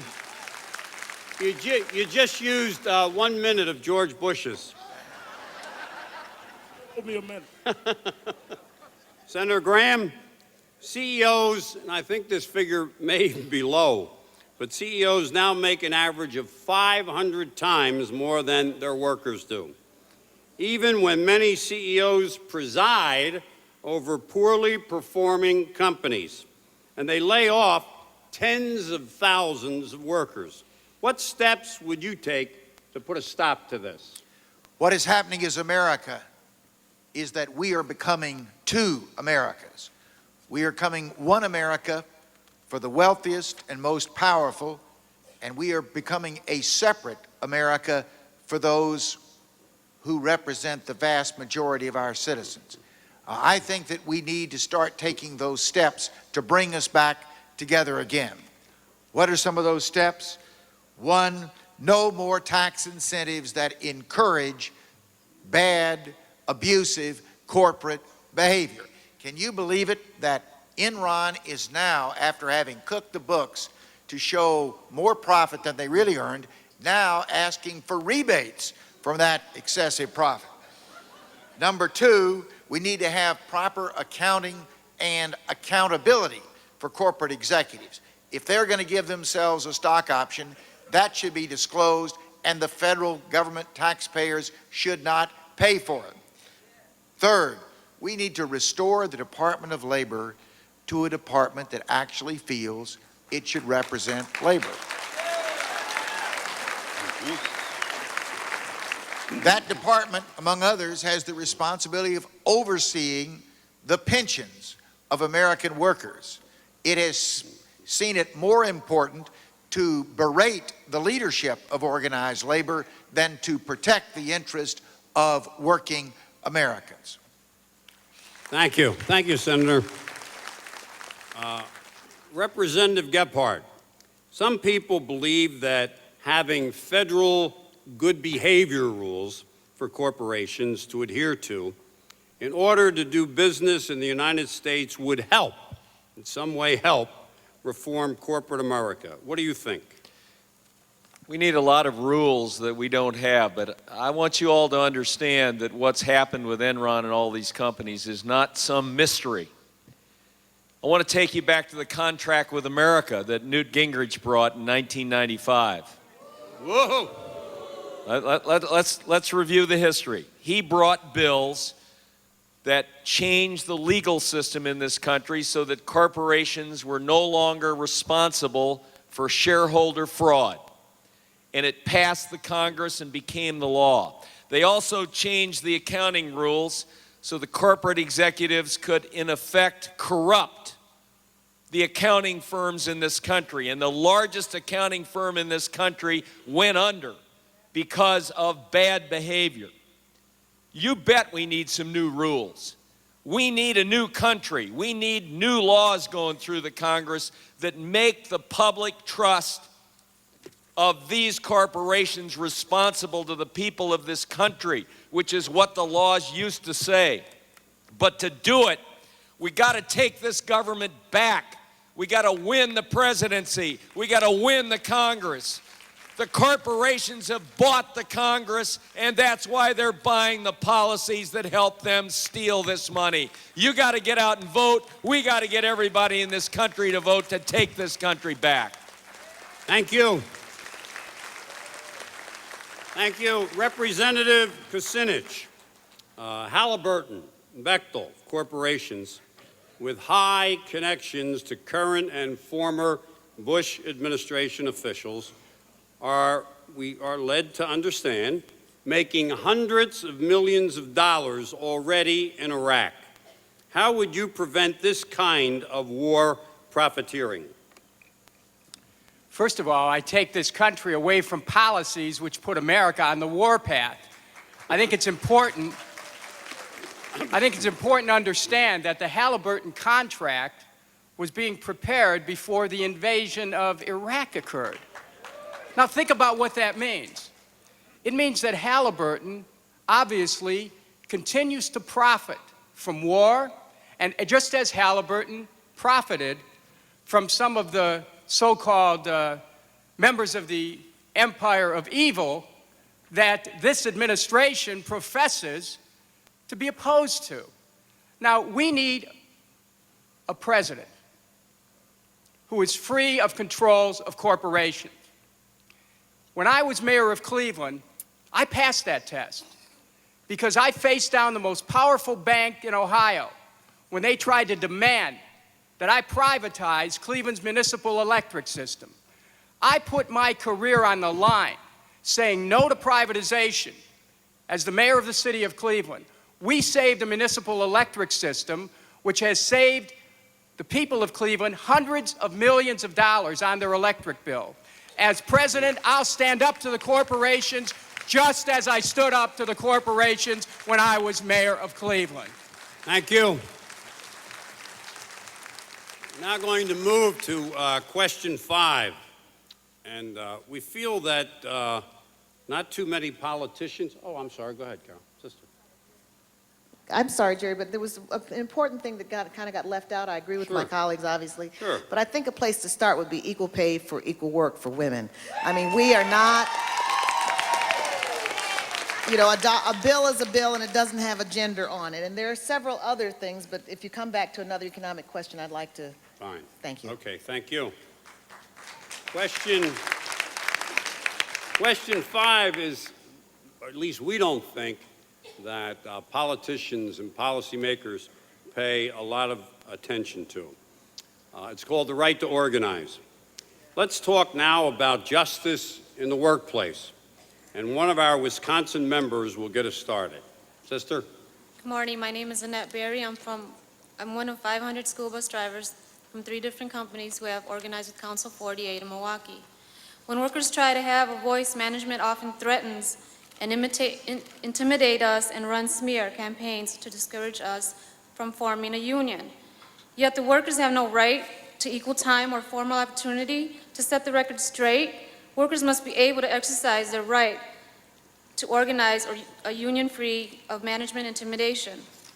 To do that, we must strengthen labor laws and punish employers who interfere with organizing drives, fire, or intimidate workers. My question is, I want to know what the candidates will do to make sure that workers are free to decide whether they want to be represented by a union.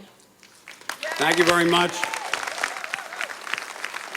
Governor Dean, you've said that we are not going to realize our potential as a country until workers have freedom to form unions. What would you do as president to make sure that that would happen? I think a lot of people, Jerry, in America don't understand, because it happened so long ago, what the trade union movement has meant to this country.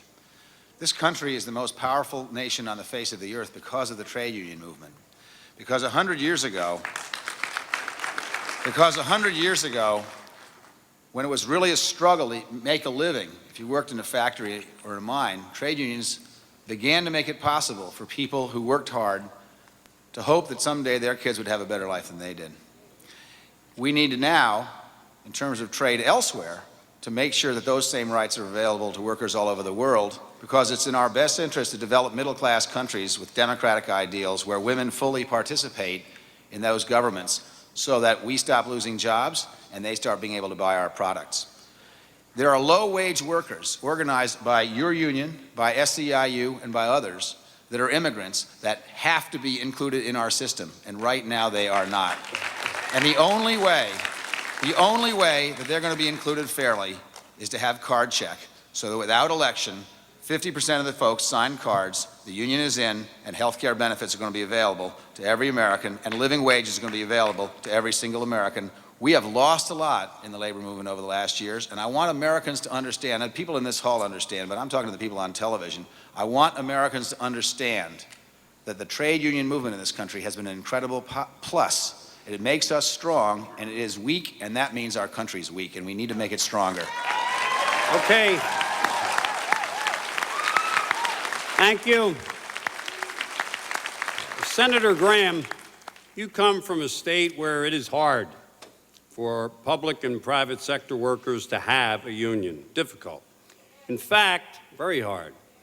In fact, the Republican governor of your state, no fault of your own, Jeb Bush, recently said in a speech, well-deserved, recently said in a speech in Tallahassee, and I quote, "There would be no greater tribute to our maturity as a society than if we can make these buildings around us empty of workers." He was referring to the complex, as you know, Governor, of state employees right in Tallahassee and right in that particular square.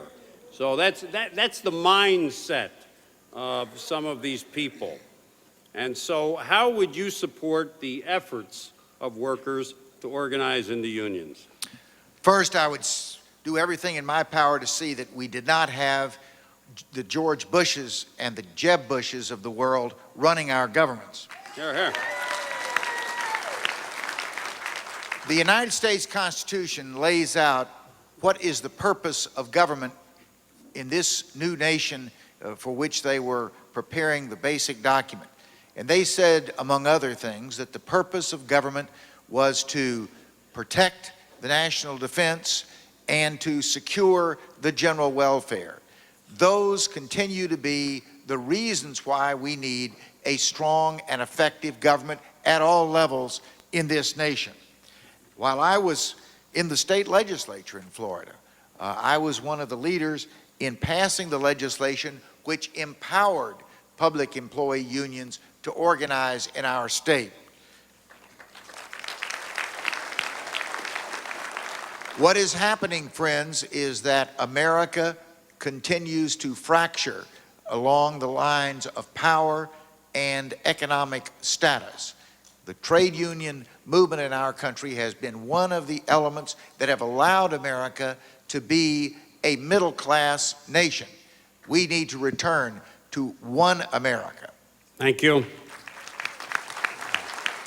Ambassador Braun, what would you do as president to create, so much as we well understand comes out of that bully pulpit, what would you do as president to create an environment where workers can organize free of fear?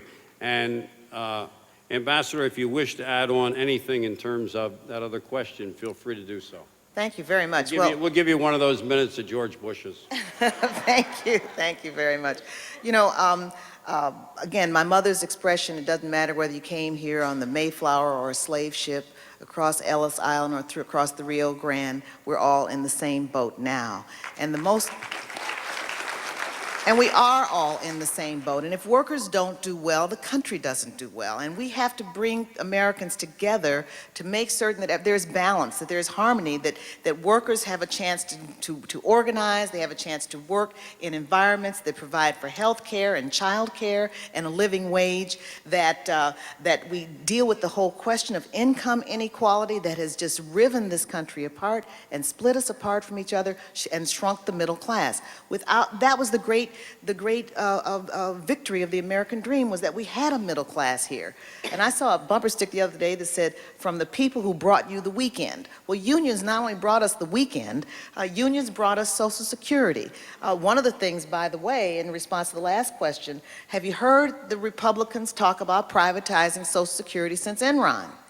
No, you haven't. Because if you privatize Social Security, everybody would be in the same position as those poor Enron employees who had all of their money invested in their corporation's pension plan. So we have to have balance, and that means a living wage. That means trade policies that stop the race to the bottom that have our country responsible for exploiting children and exploiting the environment. I mean, those kinds of policies, that kind of approach that says we are all in this together, and as Americans, as we look out for the working class, we look out for everybody, and we look out for the future of our country. That's what I would do to help promote a labor agenda for America. Thank you. Representative Kucinich, and then we'll ask Reverend Sharpton. Representative Kucinich, we just heard you a few minutes ago that one of the ways you would support working families is by getting rid of NAFTA and other issues. As president, what else would you do to support the workers' right to organize into unions? First of all, I think it's important to establish what one means by workers' rights and what it would mean to have a president in the White House who's responsive to workers' rights. By workers' rights, I mean the right to organize.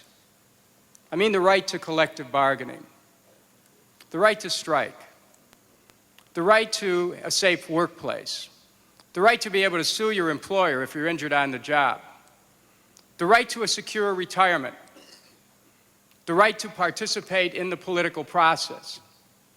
As President of the United States, I'll make sure that a National Labor Relations Board is appointed which is pro-worker, number one.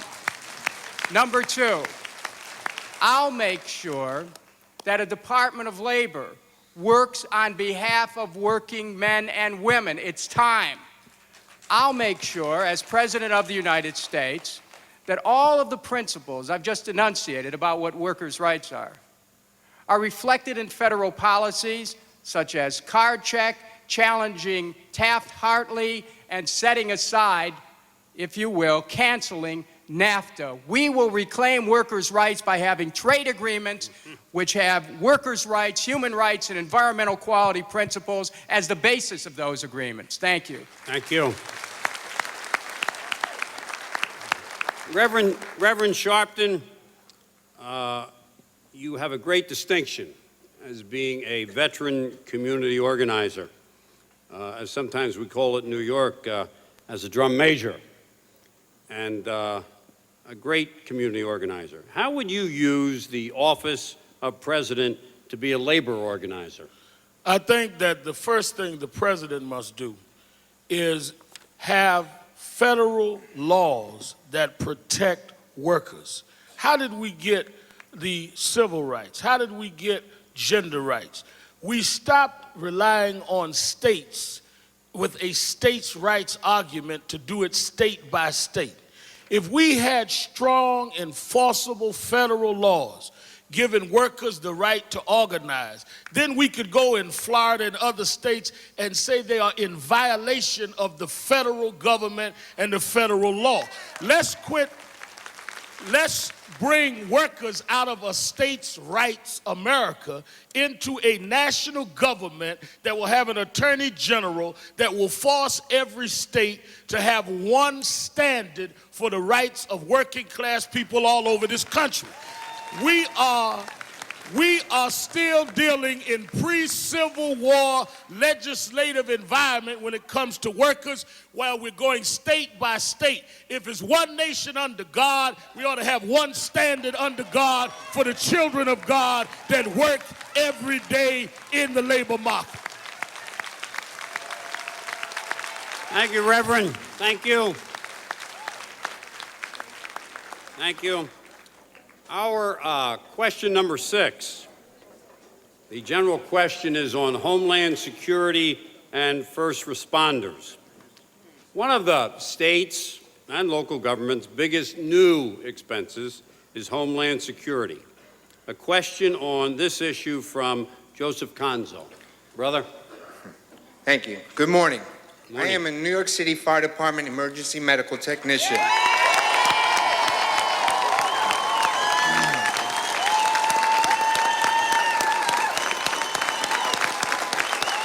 Thank you. Thank you.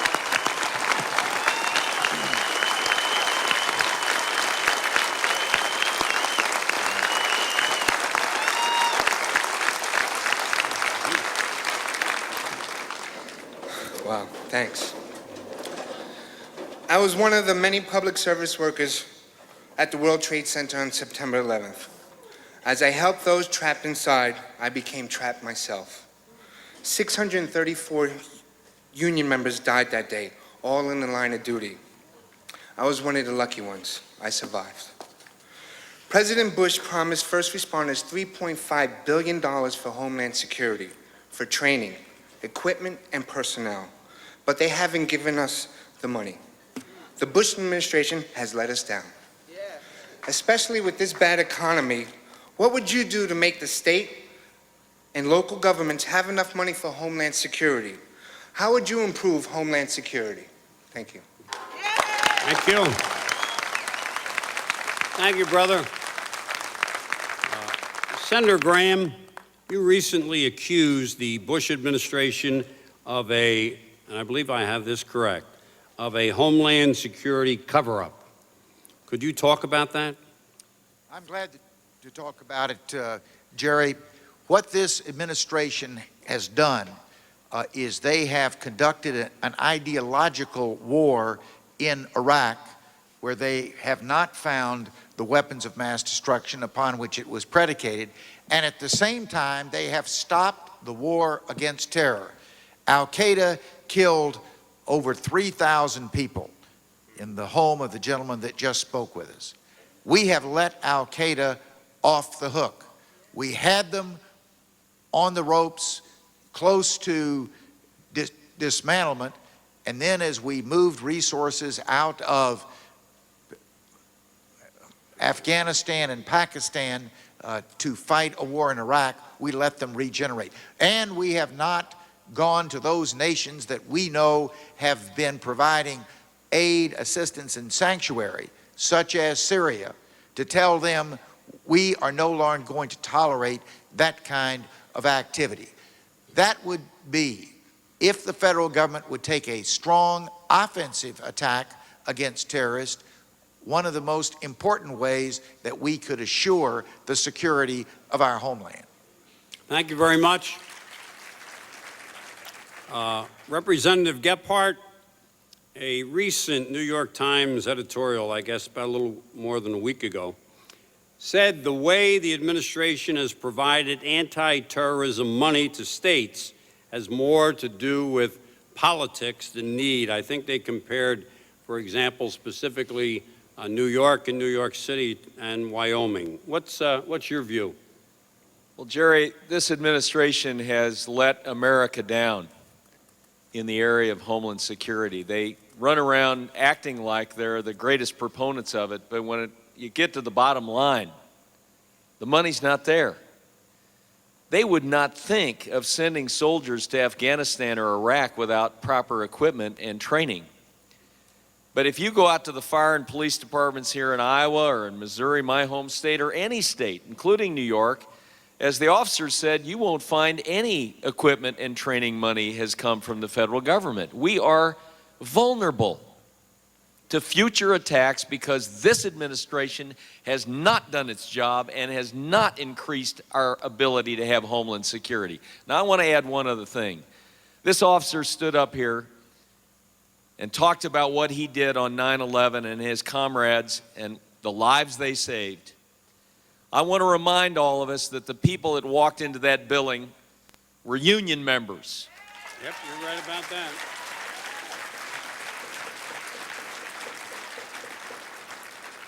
They were union members, and they were heroes. They were patriots. They did everything we asked them to do. But when it came to pass a Homeland Security bill, this president and this administration insisted on a bill that would take away the rights of workers who work for the federal government and Homeland Security to organize. All right. Thank you. Thank you, Representative Gephardt. And I suggest that we defeat that bill the first chance we get when we take back the White House. Thank you. Reverend Sharpton, as a New Yorker, you have kind of a special relationship with this issue. How would you deal with Homeland Security? First of all, we must also know, as you stated as a New Yorker, that a year after these men and women showed great bravery, not only did they not get the money, they are closing firehouses in New York. We recently, National Action Network, the group I founded, joined with others protesting and filing a lawsuit. A local councilman is filing a lawsuit to just keep the engine houses open.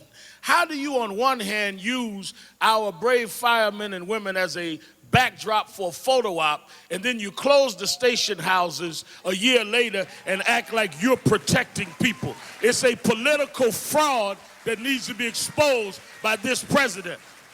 I would clearly put the dollars there. I would secondly make my priority going after those that attacked us. Mr. Bush, the question that you have not answered is, where is bin Laden? You keep going after everything but who went after us. Mr. Bush will not be, in a Sharpton administration, the head of missing persons. He can't find bin Laden. We don't know if Hussein is living or dead, and we can't find the weapons of mass destruction. We need to go after those that went after us. Thank you.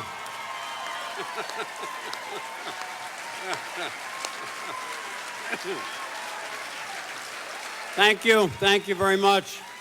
Thank you very much, Reverend Sharpton. Senator Edwards, I hate to do this to you. I hate to do this to you, but you spoke out about the importance of protecting the rights of workers at the newly created Department of Homeland Security. Overall, sort of a vision, how would you handle the issue of Homeland Security? Jerry, we will not win the White House unless we make it clear to the American people that we will keep them safe and how we will keep them safe. And we should not cede this issue to a party and a president whose idea of Homeland Security is plastic wrap and duct tape.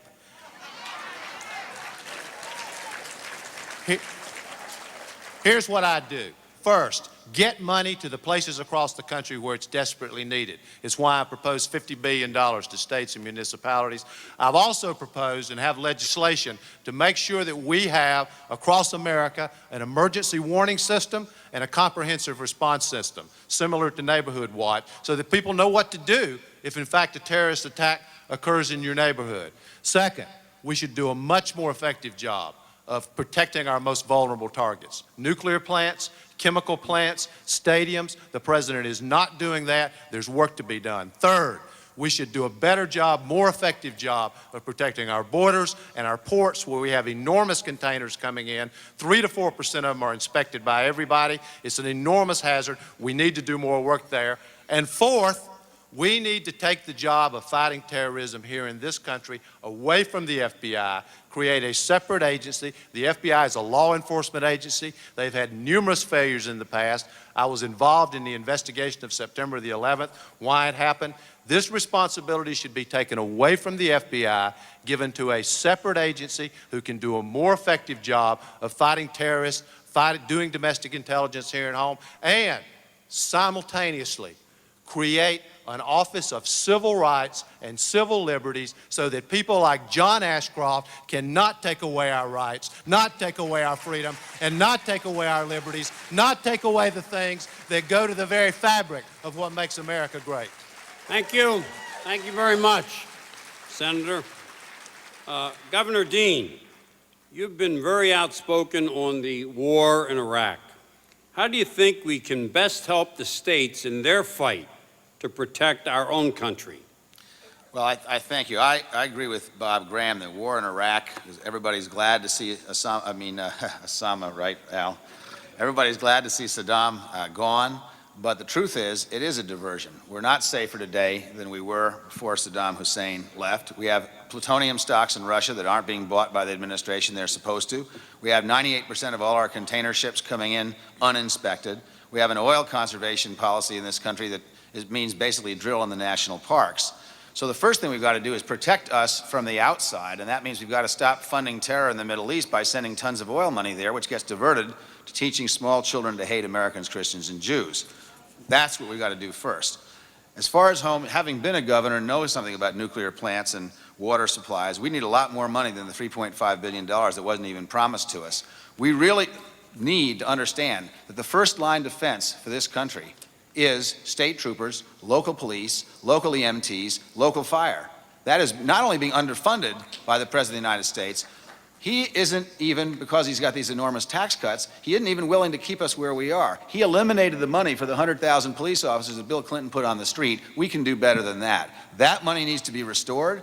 We need to put money into making sure we have EMTs, police, fire, and services and public health in our states, in our towns, in our cities. And enormous tax cuts are not only undercutting Medicaid and Social Security, Mr. President, the enormous tax cuts that you have passed in this country are actually undercutting our ability to defend ourselves, and we can do better than that. Thank you. We'll now move to the next part of the program. We're now going to take questions from the floor. We kind of call this Freedom Hall. We have 6 microphones, and you should get in line at one of them if you'd like to ask a question. Please keep your questions brief, and if your question has already been asked by somebody else, either sit down or come up with another question. Candidates, I'm going to direct the questions to you up here in the front, and follow-ups with them to ensure some equal time. I'd like to ask that you keep your answers brief. I'll start over here, microphone 3. Hello, my name Hello. is David Warwick. I'm from AFSCME Council 62, representing our members in Indiana and Kentucky. I'm also a member of Local 795 from my small hometown city of Richmond, Indiana. In my hometown, I'm seeing many of our manufacturing jobs going away. This is caused both by the economy and also by NAFTA. I see many of them being moved to Mexico. Many of our members in Indiana and Kentucky live in small rural hometowns like mine. We're seeing poverty in these rural areas. So my question is, what are you doing, or what programs are you going to create to help with rural poverty and rural economic development? Thank you. Ambassador Braun, do you want to take a shot at that? Certainly. You know, small business development is an integral part of rural development because that's where the jobs happen and innovation happens. I proposed a technology transfer to help us develop and build new technologies that will give us the ability to create manufacturing jobs specifically in this country again. Manufacturing jobs really have a double effect because they not only allow people to work in good paying jobs to create something that we can sell abroad, but they also then create spin-off service industries around them. And so I think that investment in technology transfer will go a long way to helping to create jobs. And then I come back to an old-fashioned idea, frankly, for the hardcore unemployed, which is to have public service employment. I mean, it worked in the last depression that we had. I don't see any reason why we don't go back to giving people work that's paid for by the federal government. Every American should have the right to work, to a job that they can support their family on. And I think that the federal government and the national administration has a major role to play in bolstering job creation in small communities, rural communities. Senator Edwards, you have something to say on that? Yes, just very briefly, Jerry. One of the things we as Democrats are going to have to do in order to take back the White House is stop treating rural America as a place you fly over between New York and Los Angeles. We need to reach out to rural Americans. We need ideas about how to make their lives better. I grew up in rural North Carolina. I have seen what's happened in the economy in rural North Carolina. The same thing is happening with the economy here in rural Iowa. Among the things we need to do is establish economic revitalization zones, not only in urban areas where they've helped and worked, but also in rural areas in America, in cities and towns where communities have lost jobs, where plants have closed, where low commodity prices are putting farmers on the brink of bankruptcy. We need to provide, as a national policy, financial incentives to get manufacturers, businesses to come to these communities where jobs are so desperately needed so that we can replace the jobs we've lost. And second, we need a national trade policy in America that's fair and allows our American workers to compete with those overseas. Thank you. Microphone number 4. Good morning.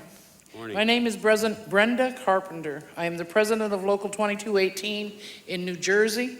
I am the chair of the Women's Committee for Council 1. I am also a staff rep for Council 71. My question has to do with Medicaid. Despite great accomplishments in expanding Medicaid coverage for low-income children in recent years, the Medicaid program is coming under increasing pressure because states attempt to close large budget gaps. The Bush administration has proposed converting Medicaid to capped block grants, which also could have a devastating effect on. Now that I am thinking about retiring, I need to know, how would you propose to solve the Medicaid financing crisis? Thank you. Thank you, sister. Senator Graham, you're most certainly familiar with that and familiar with the FMAP. Do you want to take a shot at that? Yes, Jerry, and I would start by saying what we shouldn't do, which is to convert Medicaid from a program which provides direct entitlements to those Americans who are eligible into a block grant to the states. That is just a subterfuge. And the result of that subterfuge will be to have the federal government shift more and more and more of the responsibility to the states, and the benefits to the Americans who are eligible will become less and less and less. In the plan that I submitted to the Senate earlier this week, I provided that the $40 billion that would go to the states this year would be distributed based on the Medicaid formula in recognition of the fact that Medicaid was such a critical issue for the American people. Also, Medicaid will be a central part of the plan that I will submit to provide coverage for health insurance for all Americans, particularly to allow the working poor to be able to participate in Medicaid and therefore provide health insurance for their families. Thank you, Senator. Representative Gephardt. I think we all need to stop and reflect on the fact that the Republican Party has fought every initiative that we have passed in the last 50 years for health care for the American people. They fought and voted against Medicare. They fought and voted against Medicaid. Newt Gingrich, the contract with America, tried to make and did make huge cuts in Medicare that have destroyed about half the nursing homes in this country. And yes, they want to cap Medicaid because that's just another way to try to get rid of it over time, which is their ultimate goal. I'm sorry, the Republican Party is never going to do the right things for the American people with regard to health care. My health care plan gets everybody covered. It takes care of state and local employees. It guarantees that your costs won't go up, your benefits won't be cut. And it puts money into COBRA for unemployed workers. It puts money in Medicare for people who lose their jobs after age 55. And yes, it puts money in Medicaid for kids and families that still fall through the cracks. If we're going to fix this health care system, and this is the moral issue of our time, we have got to take back the White House and take back the Congress, and that's what we're going to do in November 2004. Thank you. Delegate at Mike 5. Joyce King from Peoria, Illinois. I'm a retiree and a member of Chapter 31, Retirees of Ask Me. While seniors have the greatest need for prescription drugs, millions lack coverage and can't afford to buy these expensive prescriptions. Even those that are lucky enough to have been covered by their employer are finding their benefits are eroding. And this is a direct result of rising costs. Could you explain some of the differences among competing proposals for prescription drug coverage for seniors? Which ones will ensure affordable and comprehensive coverage, contain drug prices, and help employers continue providing good health care benefits to their retirees? Thank you. Governor Dean. The best way to do this, the best plan we could possibly have to ensure what you just asked for is to change presidents. Because none of it's true. I mean, we are just not going to get anywhere. This president, I predict, will pass a health care plan this year for prescription drugs, and it'll be just like No Child Left Behind. It'll be all sizzle and no steak. There will not be anything in there that works, and it'll probably be the same plan they passed in Nevada, which didn't help anybody at all. Here's what we need to do. There was a bill, or amendment, which Bob Graham sponsored with Gordon Smith last time, which every single member of the Senate who's running for president voted for. That's a bottom line. We could at least do that. That would get everybody covered for about $400 billion over a 10-year period. We can do a little better than that. In fact, we can put together a prescription drug benefit for seniors so that no senior in America will have to choose between paying the rent, paying their food, and buying drugs. And I have seen seniors split their doses in half in my practice, or come in hoping that I had some extra drugs in my cabinet so I could help them through their health care crises. We can do this. It's very doable. It will not be done by a Republican under any circumstances. Any one of us up here would do better than George Bush in getting you a prescription benefit. Thank you very much. Thank you. Representative Kucinich. I've held many meetings in my district with seniors to talk about this exact matter, Joyce. And I hear the stories of people foregoing purchase of things they need at their house or apartment because they have to have the money to pay for their prescription. People are paying $300, $400, $500 a month. I sometimes wonder, how do people survive? How do seniors survive paying that kind of money?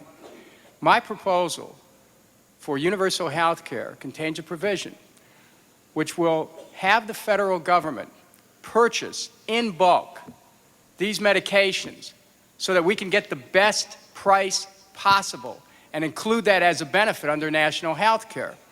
I further want to say, when you consider that people from my district and others go to Canada, take buses to Canada in order to get lower prescription costs. Canada has a national health care system. Other places in the world that have lower cost of prescription drugs also have national health care systems. Fully paid, universal health care. Let's get the profit out of health care, and let's get these pharmaceutical companies out of the business of gouging the American consumers. Thank you. Let me ask a question, if I could, and anybody take a shot at it. When Representative Kucinich talks about Canada, and it's the same kind of question in reference to Mexico and people that live in Western states in terms of going to those countries and getting a less expensive drug. I guess it was about, maybe you could help me up here, I guess it's about 5 or 6 years ago, where a piece of legislation was passed by the Congress, I believe signed by Clinton, that was in favor of the reimportation of drugs from Canada and Mexico to the United States because, as you said, they are cheaper. There would have to be, at least according to the legislation, proposed regulations by the Secretary of HHS. And it didn't say may or if you want to try it. It said you shall do that. Now, that's been on the books for like 7 years. Donna Shalala didn't write those regulations. Tommy Thompson hasn't written those regulations. And so here is at least a piece of legislation that's sitting there waiting for the Secretary of HHS to sign off on regulations that would at least give, now totally won't answer the question, but at least give relief, some relief to people that are in that category. And any of you, you know, the pharmaceutical industries are so powerful, and they have been the vehicle that has prevented this from happening. Anybody take a shot at what would you do? Go ahead. Well, I'd start out by enforcing the law which is on the books. It is a reasonable proposal to allow the people of America to have access to the same prescription drugs made by the same company, packaged in the same bottles as they can buy in the United States, but in many cases for 2 or 3 times greater price. I would also make it easier for generic drugs to be made available to the American people. Today, there are all kinds of subterfuges which are used to keep generic drugs from coming to market and being available to the American people. An earlier question was, what are the differences between the various plans for prescription drugs? Let me tell you the fundamental difference between the Bush plan and almost every other plan.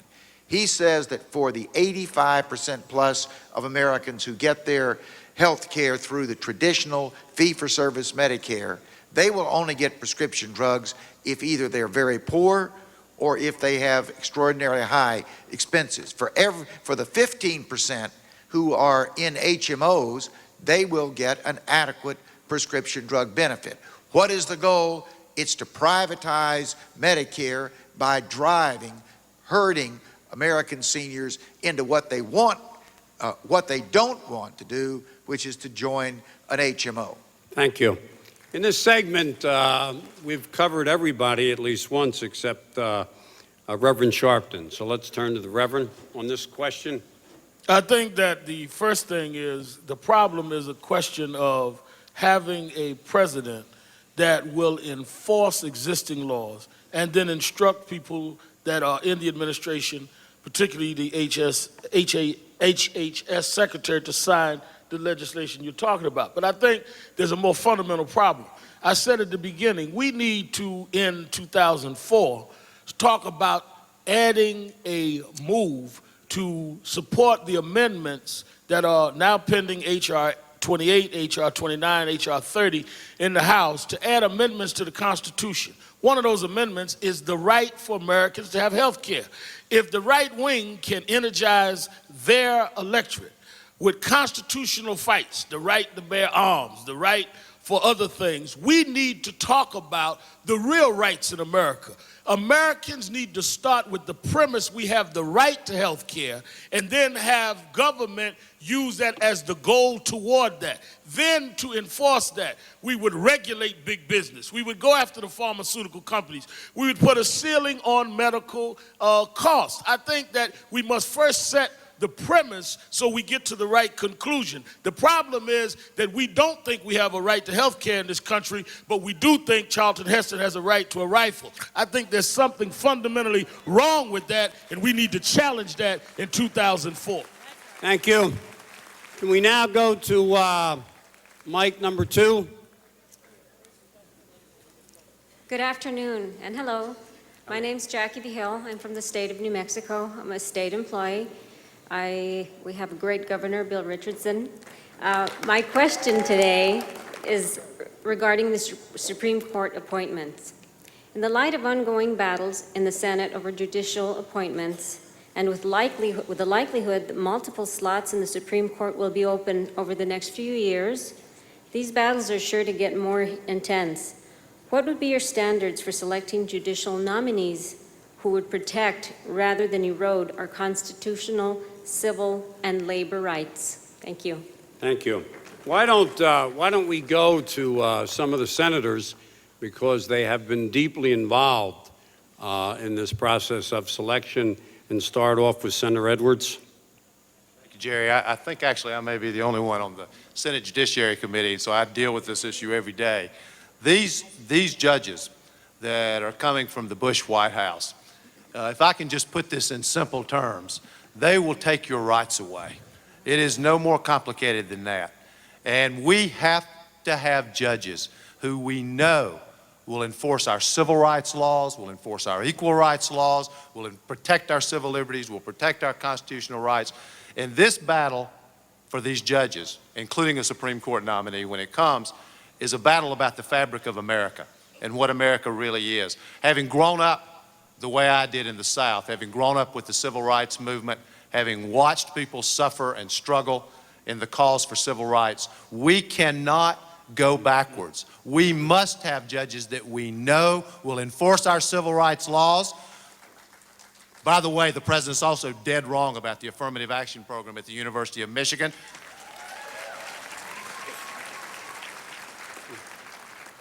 And we need judges who we know will protect a woman's right to choose, will not allow Roe v. Wade to be eroded, and they are the last protection against people like John Ashcroft taking away your privacy, your civil liberties, and your constitutional rights. This fight for judges, not just at the Supreme Court level, but at the circuit court level and even sometimes at the district court level, is a fight that goes to the very fabric of what makes America great. And if we as Democrats aren't willing to stand up on this issue, we don't stand for anything. Thank you. Thank you. Thank you, Senator. Governor Dean asked to take a shot at this. Governor Dean? This is going to be a real quick one. First of all, I want to thank Senator Edwards and all the senators and also Tom Daschle for filibustering Miguel Estrada and Priscilla Owens. They are not qualified to serve. Second of all, Bob Graham and I are the only people that have actually ever appointed judges. Now, I never thought I'd ever say anything that I agreed with Dick Nixon, but what we need is a strict constructionist. What we really need is somebody who's going to uphold the Constitution. And what the president is doing is appointing members of the far-right Federalist Society who don't see the Constitution the way most Americans do. I happen to think there is such a thing as a right to privacy in the Constitution. We need to appoint judges who will support our civil liberties, who will declare parts of the Patriot Act unconstitutional. It is not okay to hold American citizens without the right to see a lawyer indefinitely. It is not okay to snoop through our video files to see what we rented last Saturday night. I'm going to appoint judges, as I have in the past, who will uphold the Constitution, work hard, and will not come with an ideological agenda. Thank you. Ambassador Braun asked for a few moments.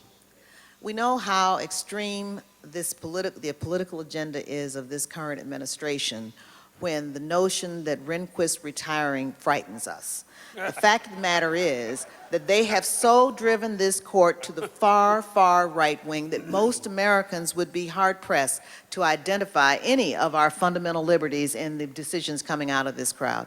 Our civil liberties are at issue. Not only did this administration give us Patriot 1 and now Patriot 2, the Domestic Security Enforcement Act, they're looking to go into your emails and tap your phones. They're permitting secret detention of people. They're arresting people without charging them. There's an atmosphere of fear in this country coming out of that far right wing that these judicial appointments can either stop or advance. And I think it is absolutely critical, probably the most important thing that a president will do, is find people with a good head and a good heart who understand that our fundamental political compact, our Constitution, is what binds us together and makes this country great.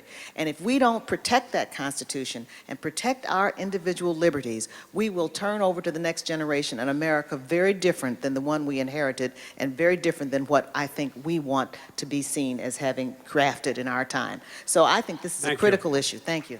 Thank you. We don't want to let Senator Graham off the hook here. By being governor of the state of Florida, I would assume he appointed some judges while he was down there, and also in the middle of many of these judicial battles and the filibustering in the Senate. So could you give us your feeling on this? The independence of the judiciary is an essential element of the preservation of our democracy. That was what John Adams said over 230 years ago. It is truer today than it was when he spoke those words. Then the independence of the judiciary is now at risk. One of the key elements of the maintenance of independence is that the president will nominate, but the United States Senate will confirm. They were intended to be equal partners.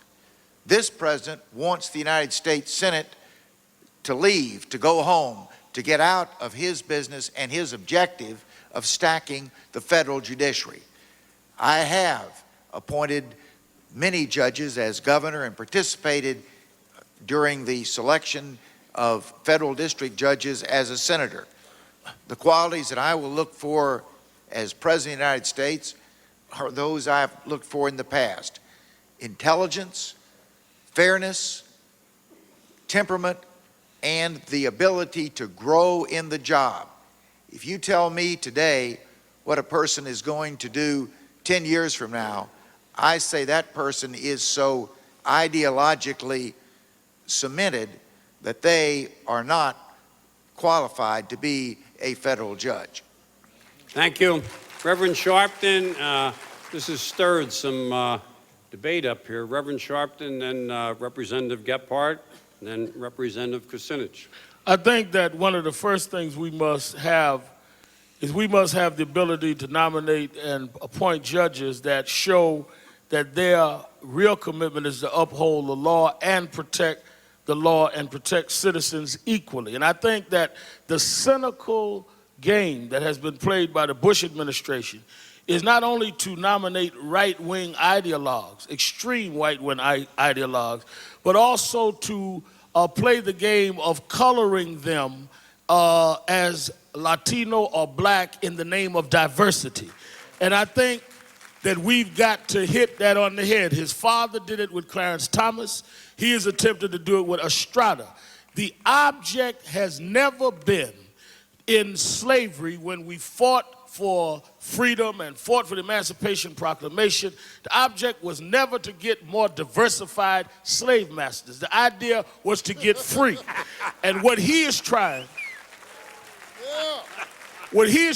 to sell us is that we should enjoy having minorities do us in more than having others do us in. We need to stop getting done in and have judges that stand up for justice no matter what color the judge may be. Thank you. Thank you. Representative Kucinich. One of the questions that I think anyone running for president is going to have to answer is, what do we do about a Supreme Court where Roe v. Wade hangs by a single vote. Can we leave that question to chance? Can we make it possible for someone to get appointed who will just do the right thing, and they may decide the right thing is to vote to repeal Roe v. Wade? I think it's going to be important for the next President of the United States to tell the American people that he or she will cause any appointee to have to answer on the question of Roe v. Wade, that there must be a litmus test on this question, and that no one should be appointed to the Supreme Court of the United States unless they are ready to keep Roe v. Wade in place and protect a woman's right to choose. Thank you. Representative Gephardt. I just want everyone to really think about what this power means to you and your families going forward over the next 6 years. If George Bush wins re-election, he's going to appoint judges for 6 more years, not just 18 more months. The senators will tell you that when he sent these names over recently for these high judgeships, the nominees that were sent would not even give information to the Senate about their writings, about their beliefs, about some of their past decisions. Bob Graham's right. They've just told the Senate to get lost. They don't need them. They don't want them to be involved in this decision. This is an autocracy that's being demonstrated in front of your eyes. You've got an attorney general that's interpreting every day a Patriot Act, which we probably needed because we got to rebalance freedom and security after 9/11, but look at what's happening before our eyes. This is a huge deal. And what I ask you all to do is to go out and talk to your friends and neighbors and relatives, the voters in this election, and tell them the consequences of not paying attention to just this issue. Put all the other issues aside, this issue, and what it will mean to have George Bush making these judgeships over the next 6 years. We cannot have it happen. We've got to win this election. Thank you. Delegate at Mic 6, and let me say this. We have promised any number of the candidates that we would wrap up close to 11:30 or thereabouts, because they also have other places and other activities to do. So we're going to do Mic 6 and then Mic 1, and then we'll have summation statements by our guest. Delegate at Mic 6. Thank you, President McAtee. My name is Frank Smith. I'm an AFSCME Alaska retiree, and I'm also a member of the Kansas Silver-Haired Legislature. I come from an economically depressed rural county. My county and others like it across America do not consider subsidies to private prisons so that we can give fast food workers low wages and a set of keys and a badge and have them imprison the urban working class and poor. Economic development. This is not economic development. But my question I would like to address in particular to former Governor and Senator Edwards, and that's about standards. We have the standards that Bill Bennett wants to give to us. We have a standard, we have the Stars and Stripes, which is the flag of Thomas Jefferson and James Madison and Thomas Paine, and we have Jerry Falwell and George Bush and Pat Robertson waving it when they're not the rightful heirs of this flag. The second standard, of course, is the Stars and Bars, the flag of Trent Lott, the flag of what's left of Strom Thurmond, the flag of John Ashcroft, of course, and the third standard is the double standard. Now, that's the Bush family standard. The standard that they have is that they pardon terrorists, in Florida in particular. Orlando Bosch was pardoned in or was first paroled and then quickly pardoned by George Bush, King George I. and there are many co-conspirators. Could you ask your question? Yes, brother? I will. Thank you, you. President Please. McAtee. This is Freedom Hall, but sometimes it goes. Okay, my question is that there are terrorists that we've been harboring in this country, we've been supporting and condoning, like Bosch's associates and the pardoned Bosch's associates. My question is, since Cuban justice is not much worse than ours, and they're both terrible, would you consider sending some of those terrorists to get their just deserts in front of the world court that George Bush and his Confederates disdain? Thank you very much for your patience. Thank you. He, I believe, mentioned Senator Edwards and Senator Graham, if you would take a shot at that. Sure. You want to go first? And we'll have a summary of his remarks available for all delegates after we recess. Well, thank you, Frank. I followed that as best I could. The fundamental difference, you talked about standards and I used the term values. I think the fundamental difference that we have with this president and this administration is this president comes from a completely different place than almost everybody in this room. He comes from a place where the reason people have money is they inherited it. The reason they're going to keep it is because they're going to hoard it and make sure that opportunity is not available to anybody else. We have a different set of values. We represent the values of the American people.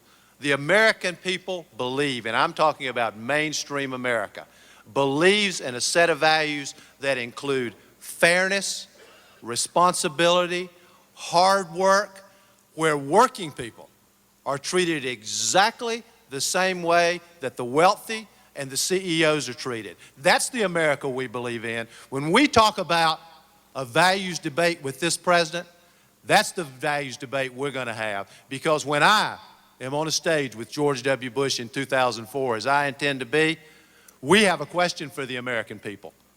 Are you better off than you were 4 years ago?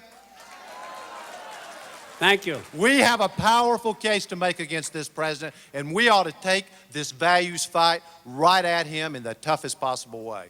Thank you, Senator. Senator Graham. John, I have an answer to your question. No, we are not better off than we were 4 years ago. The question that was asked goes to the heart of our society, and that is the politicalization of government for the benefit of the few and the detriment of the many. The elimination of basic American rights such as privacy, the right to be left alone, the right to be confident that everyone is going to be treated the same way you were treated. The question started with the issue of whether we would set standards, particularly within correction systems. That's precisely what the federal courts have been doing for the last 50 years. We wouldn't have things like the Miranda decision. We wouldn't have things like standards for treatment and health services in a correction system, but for the federal courts. And those are the judges that are not being appointed by the current administration. Those are the kind of judges that I will appoint as president, and I would submit every member of this panel will appoint, should they, unlikely though it be elected president. Thank you very much. Thank you. We'll go to Mike Wan, and then Secretary Treasurer Lucy will have the last chance at this. Delegate Mike Wan. Thank you, President McEntee.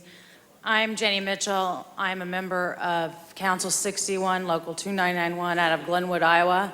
And as a healthcare worker at an ICFMR facility, I am really concerned that our hospitals, our nursing homes, and other healthcare institutions are suffering serious understaffing issues, which in turn has an impact on our patient care and safety. I would like to know if you would support a federal standard for staffing ratios and protect the workers who are being worked to work overtime on a regular basis. Thank you. Thank you. Representative Kucinich. I've been long active on healthcare issues, and I've worked with nurses in the Cleveland area on just those issues. Understaffing is a serious matter.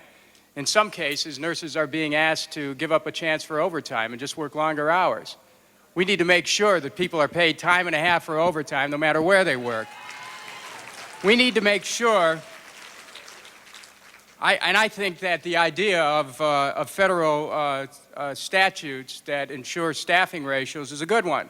But another thing we need to do in making health care a priority in this country is to provide opportunities for young people to go into nursing so that we don't have a nursing shortage. We need to provide funds for people to go to nursing school so that we can be able to care for this patient population. Now, as a congressman, I worked with people in my community to save 2 community hospitals that were going to be closed in a bankruptcy. We need to make sure that we protect our community health network. We need to save our public hospitals. We need to make sure that we have a national health care plan which would open up our health care facilities again so that all Americans can receive the kind of health care to which they're entitled and for which they're already paying. Thank you. Representative Gephardt and then Reverend Sharpton. I'm for federal standards to see that we get proper health care. But I'm also for passing a bill in Congress that will solve this problem. A plan that we can't pass is worse than no plan at all. We got to get this done.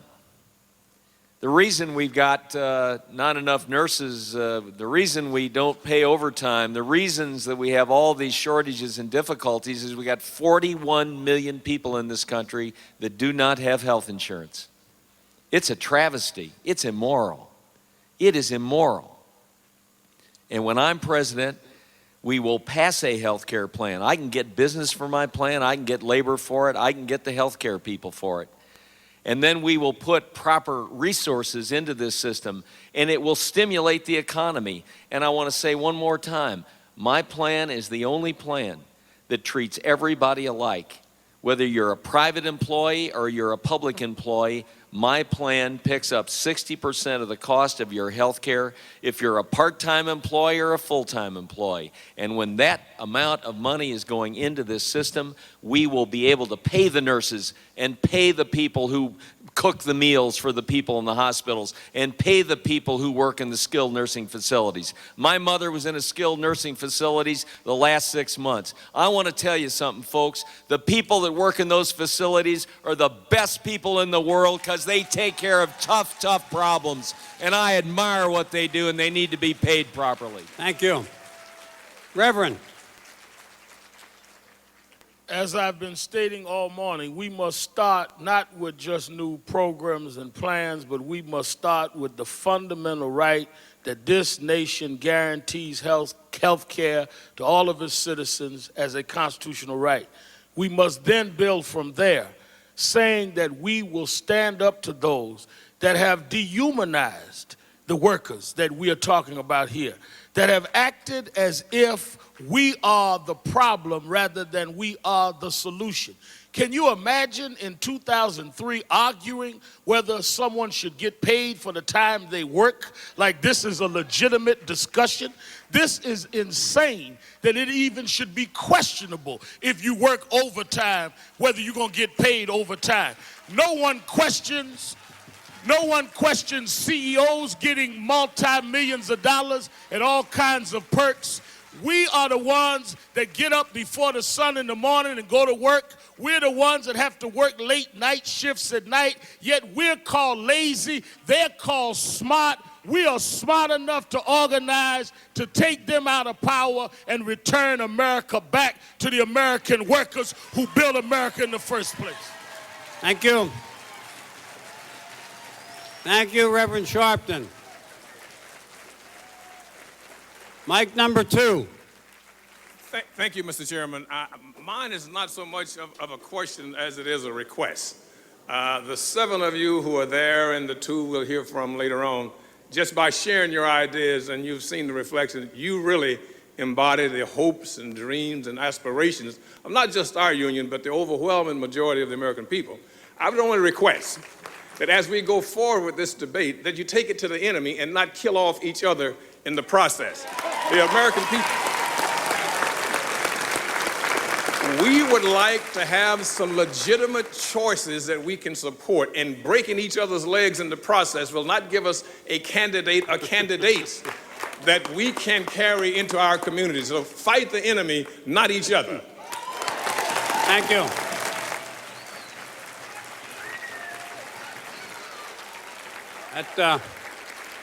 Bill's right. That wasn't a question. All right, that was a request. Okay. We want to thank you for your patience, too. We're now going to move to closing comments.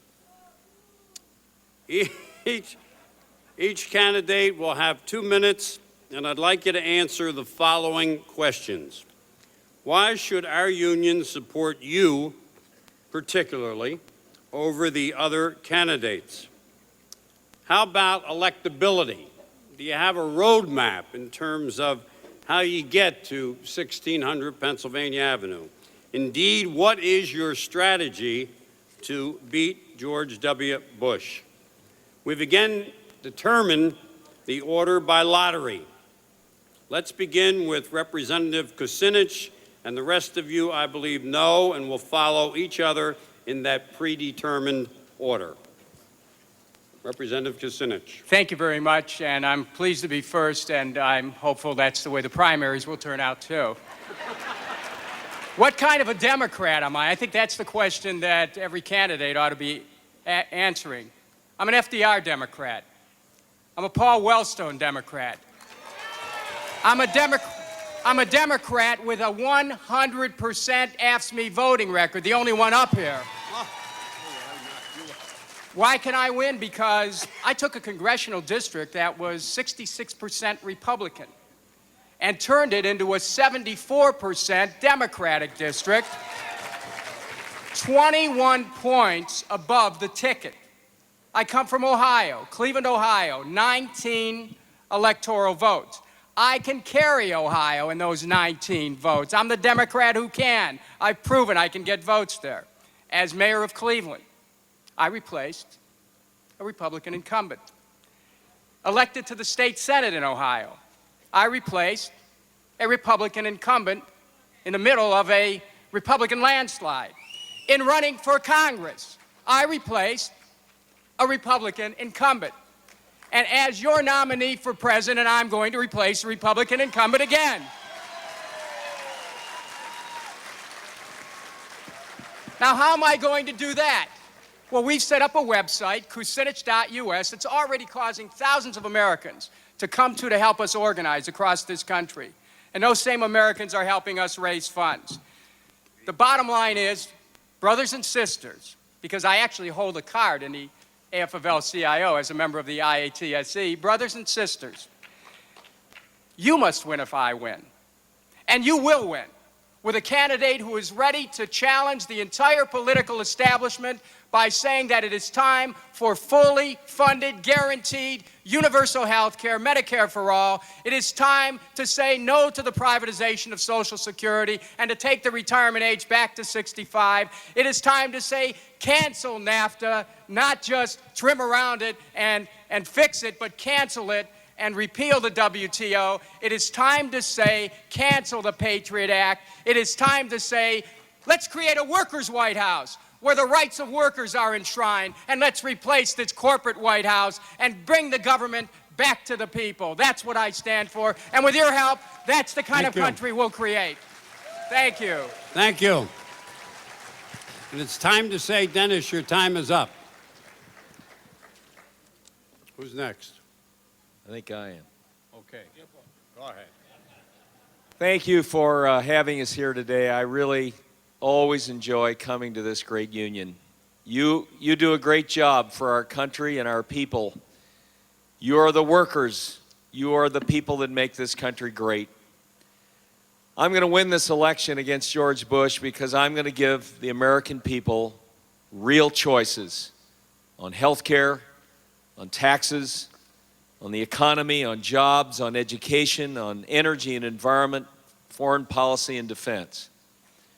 We're not going to beat George Bush if our candidate is trying to be Bush light. We're going to beat George Bush by giving people a real choice. And we're going to beat George Bush, and I'm going to beat George Bush because I'm going to reveal to the American people in those final debates and meetings my values and my heart and why I care so much about these issues. 31 years ago this month, Jane Gephardt and I got a diagnosis on our son that he had terminal cancer. The doctor said he wouldn't live 6 weeks. We went home that night, knelt down by the bed, and prayed all night that we could find an answer to his problem.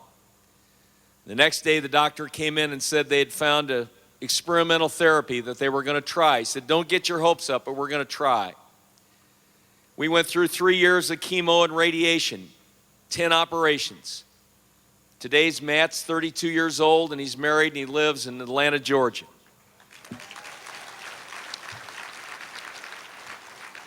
He's a gift of God.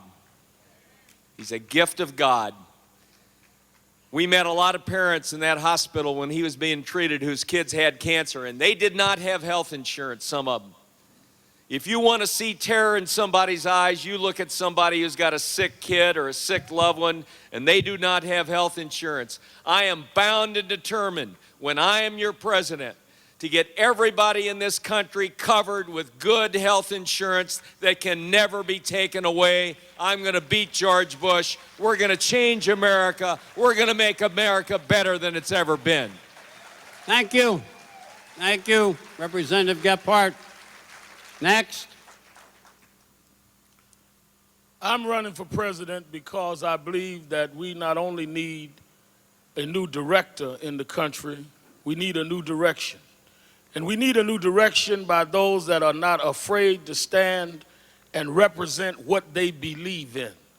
Why are we in the Democratic Party in the state we are now? Because there have been far too many of us running around the country as elephants wearing donkey jackets, thinking people would not see us bursting at the seams. We need to stand up for the principles that made this party what it was in the first place. There was a reason people chose Roosevelt. There was a reason people chose John Kennedy.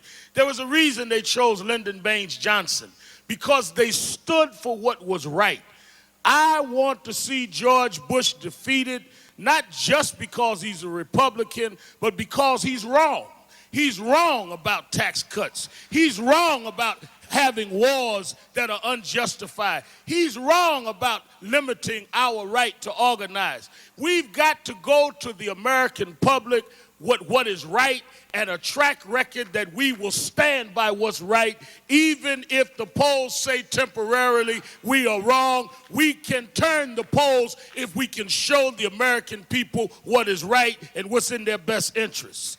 We cannot beat George Bush just running a traditional campaign.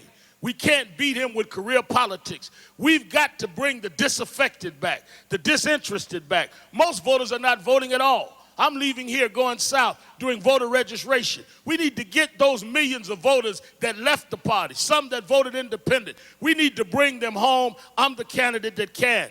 The Republicans played a shrewd strategy. They beat us by doing an old boxing technique. They cut off the ring, and we started fighting their fight. 30 years ago, Muhammad Ali in 1974 developed a strategy that won. He decided not to let Foreman cut off the ring. He decided the rope-a-dope theory. He used the ropes. He used the whole ring. He brought in all of the things that people said don't bring in, and he won. We need to rope-a-dope next year. We need to win by using the whole American political ring and bring everybody in and win for America. Thank you. Thank you. Thank you very much. Next. We've had some excellent pieces of advice, that which has just been given by Reverend Sharpton, that which Mr. Bill Lucy stated earlier. I want to say we are not running against each other. We are committed to one goal, to save the American people from another 4 years of this administration, which has so disserved them. And on January the 20th of 2005, to all contribute to the cost of a bus ticket to send George Bush back to Crawford, Texas. Jerry, in a couple of newspaper stories this week, has said that electability is an important part of your consideration as to who you're going to support because you share that same view. Let me tell you why I think Bob Graham is the most electable candidate. First, I am prepared to take George Bush on straight, face-to-face. I'm doing it now, calling the fact that he has engaged in a cover-up of important information that will tell the American people what happened before 9/11, what's happened since 9/11, and who has yet to be held accountable for 3,000 deaths. Second, I've been governor of the fourth largest state, a very complicated state in America. 4 of the last 5 presidents to be elected had that kind of executive experience. I am now a senator, and for the last 10 years have served on the Intelligence Committee, the last 2 years as chair. Therefore, I've had a front seat on the national security issues. But I have also had a tradition of listening to Americans as I worked with Americans. I have now had over 388 different jobs. May say something about my stability. I have been a sanitation worker. I've been a nurse. I've been a corrections officer. I've been a child benefit enforcement officer. I have been a Head Start aide. In all of those, I've been listening to what America wants and then carrying out what I have heard. My name is Bob Graham. I am from the electable wing of the Democratic Party. Thank you. Thank you. Next.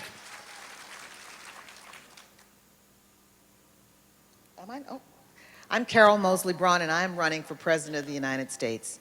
When reporters and other people ask me what makes you different than the other candidates, I have traditionally just responded with an answer about the economy or taxes or security or diplomacy or civil liberties, an answer about a program. But the fact of the matter is that the thing that makes me different is really the most obvious. I am a woman, and we do things differently. We believe Women focus in on the harmony and the security of the whole community. We try to find balance and fairness in the way that we approach issues.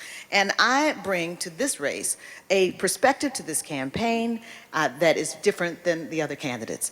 I have the qualifications, the life experience, the professional expertise and credentials, and a plan to bring Americans together for peace, prosperity, and progress.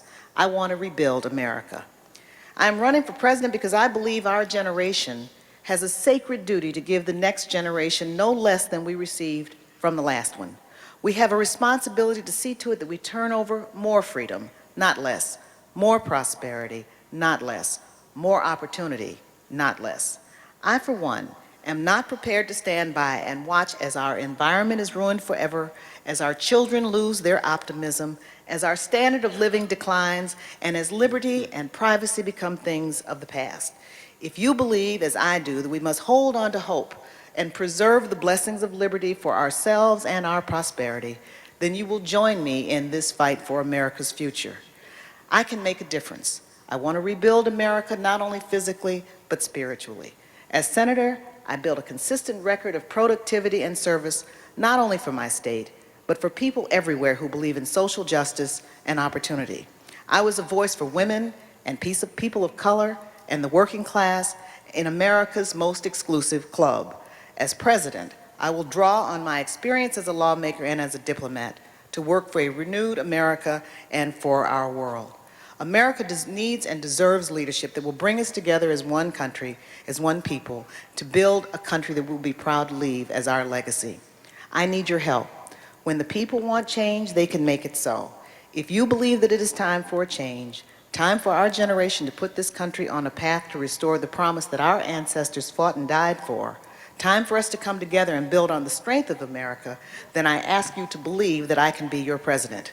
And if you do, I ask you to call on 3 friends and speak nicely about my candidacy, get 2 people registered to vote, and stand with me for a real patriotism that will transform America and the world. It is time for a woman. Thank you. Thank you.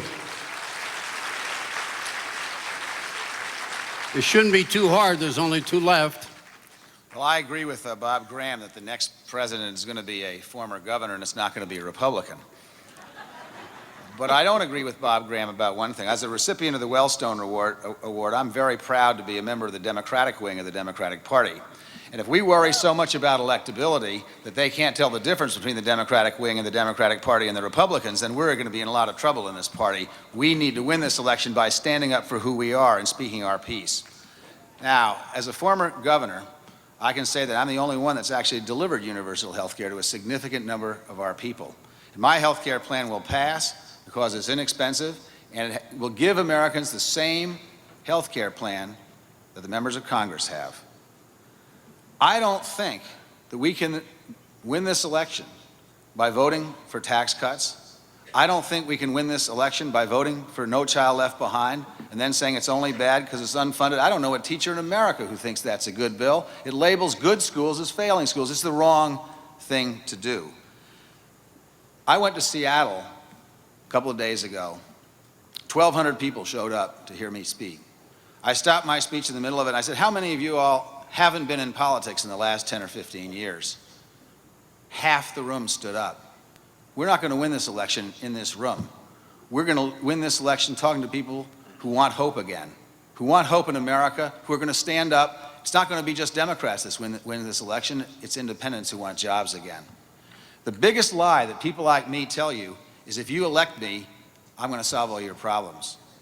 The truth is that you have the power to change this country, that you have the power to make a difference, to nominate somebody in this party who can bring those 50% of the people who've given up on the political process back in. We can win and we can mobilize again. Abraham Lincoln said that a government of the people, by the people, and for the people shall not perish from this earth. The truth is that this president has forgotten about ordinary people and that you have the power to take this country back. You have the power to take this party back, and you have the power to take the White House back in 2004. Thank you very much. Thank you. Thank you, Governor. Senator Edwards. In 2000, George W. Bush did not get the most votes. But that has not stopped him from acting like he has a mandate to shred our values, and act in an irresponsible way and walk away from the things that matter most to the American people. He has mortgaged our future to give money to people who don't need it. His fiscal policies have put Medicare and Social Security at risk. His management of the economy has cost us millions of jobs. I've talked today about some of the things I want to do. College for every young person in America who's willing to work for it. Making available, stopping the price gouging on prescription drugs by pharmaceutical companies, stopping insurance abuse, and putting you, working people, in America's corporate boardrooms by creating a real worker and shareholders Bill of Rights. In Washington, D.C., they talk about these things as issues, but out here in America, they're about real people's lives. This is where I come from. I told you earlier that my dad worked in a cotton mill his whole life. I used to work there when I was young. I will remember, as long as I live, the faces of the men and women who went into that mill every day, worked long, tedious hours, grease on their face, lint in their hair, just for the hope that they would be able to build a better life for themselves and for their families. When my father left the mill, after 35 years of work, my family was without health care. My mother had to leave a shop that she spent years building and go to work at the post office so that my parents could have health care. Thank God for the union, because that's the only reason my parents were able to get health care at that time.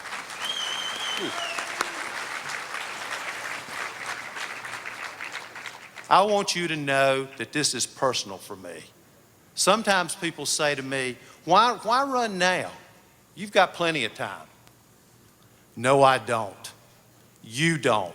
America doesn't. This election could be the most important election in American history.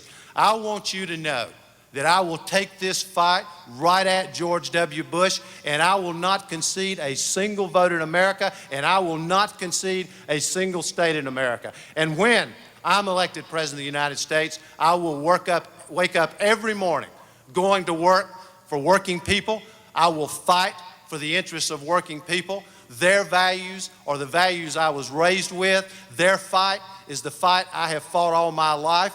Their cause, your cause, is my cause. This president is out of touch, out of tune, and come November of 2004, he will be out of time.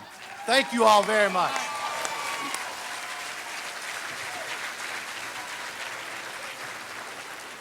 Thank you very much, everybody. Candidates all, we appreciate your thoughtful answers, your patience, your willingness to be with us here today. We also appreciate our own folks, their attendance, very good. We should all applaud them. We thought the questions from our members, from our activists, were incisive and thoughtful questions, and we hope that not just with your answers here today, but you'll continue to think about those questions, which indeed is the path to a better America. After lunch, which begins at noon, we will continue our town hall meeting with Senators Kerry and Lieberman, and then we're going to move to our members-only town hall meeting, where we, together, will discuss what we heard this morning. Because we're meeting with Senator Kerry via satellite, we're going to start at 1:30 sharp, so please, please be here on time. We want to thank all of you very much, particularly the candidates, and we know that any one of these candidates, by God, would be better than what we have in the White House today. Thank you.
We'll show you this presidential forum again tonight beginning at 8 Eastern here on C-SPAN.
Coming up, we'll bring you a hearing on media ownership and students and leaders events with PBS correspondent Gwen Eiffel, followed by HUD Secretary Mel Martinez. On today's America and the Courts, a students and leaders segment with Justice Stephen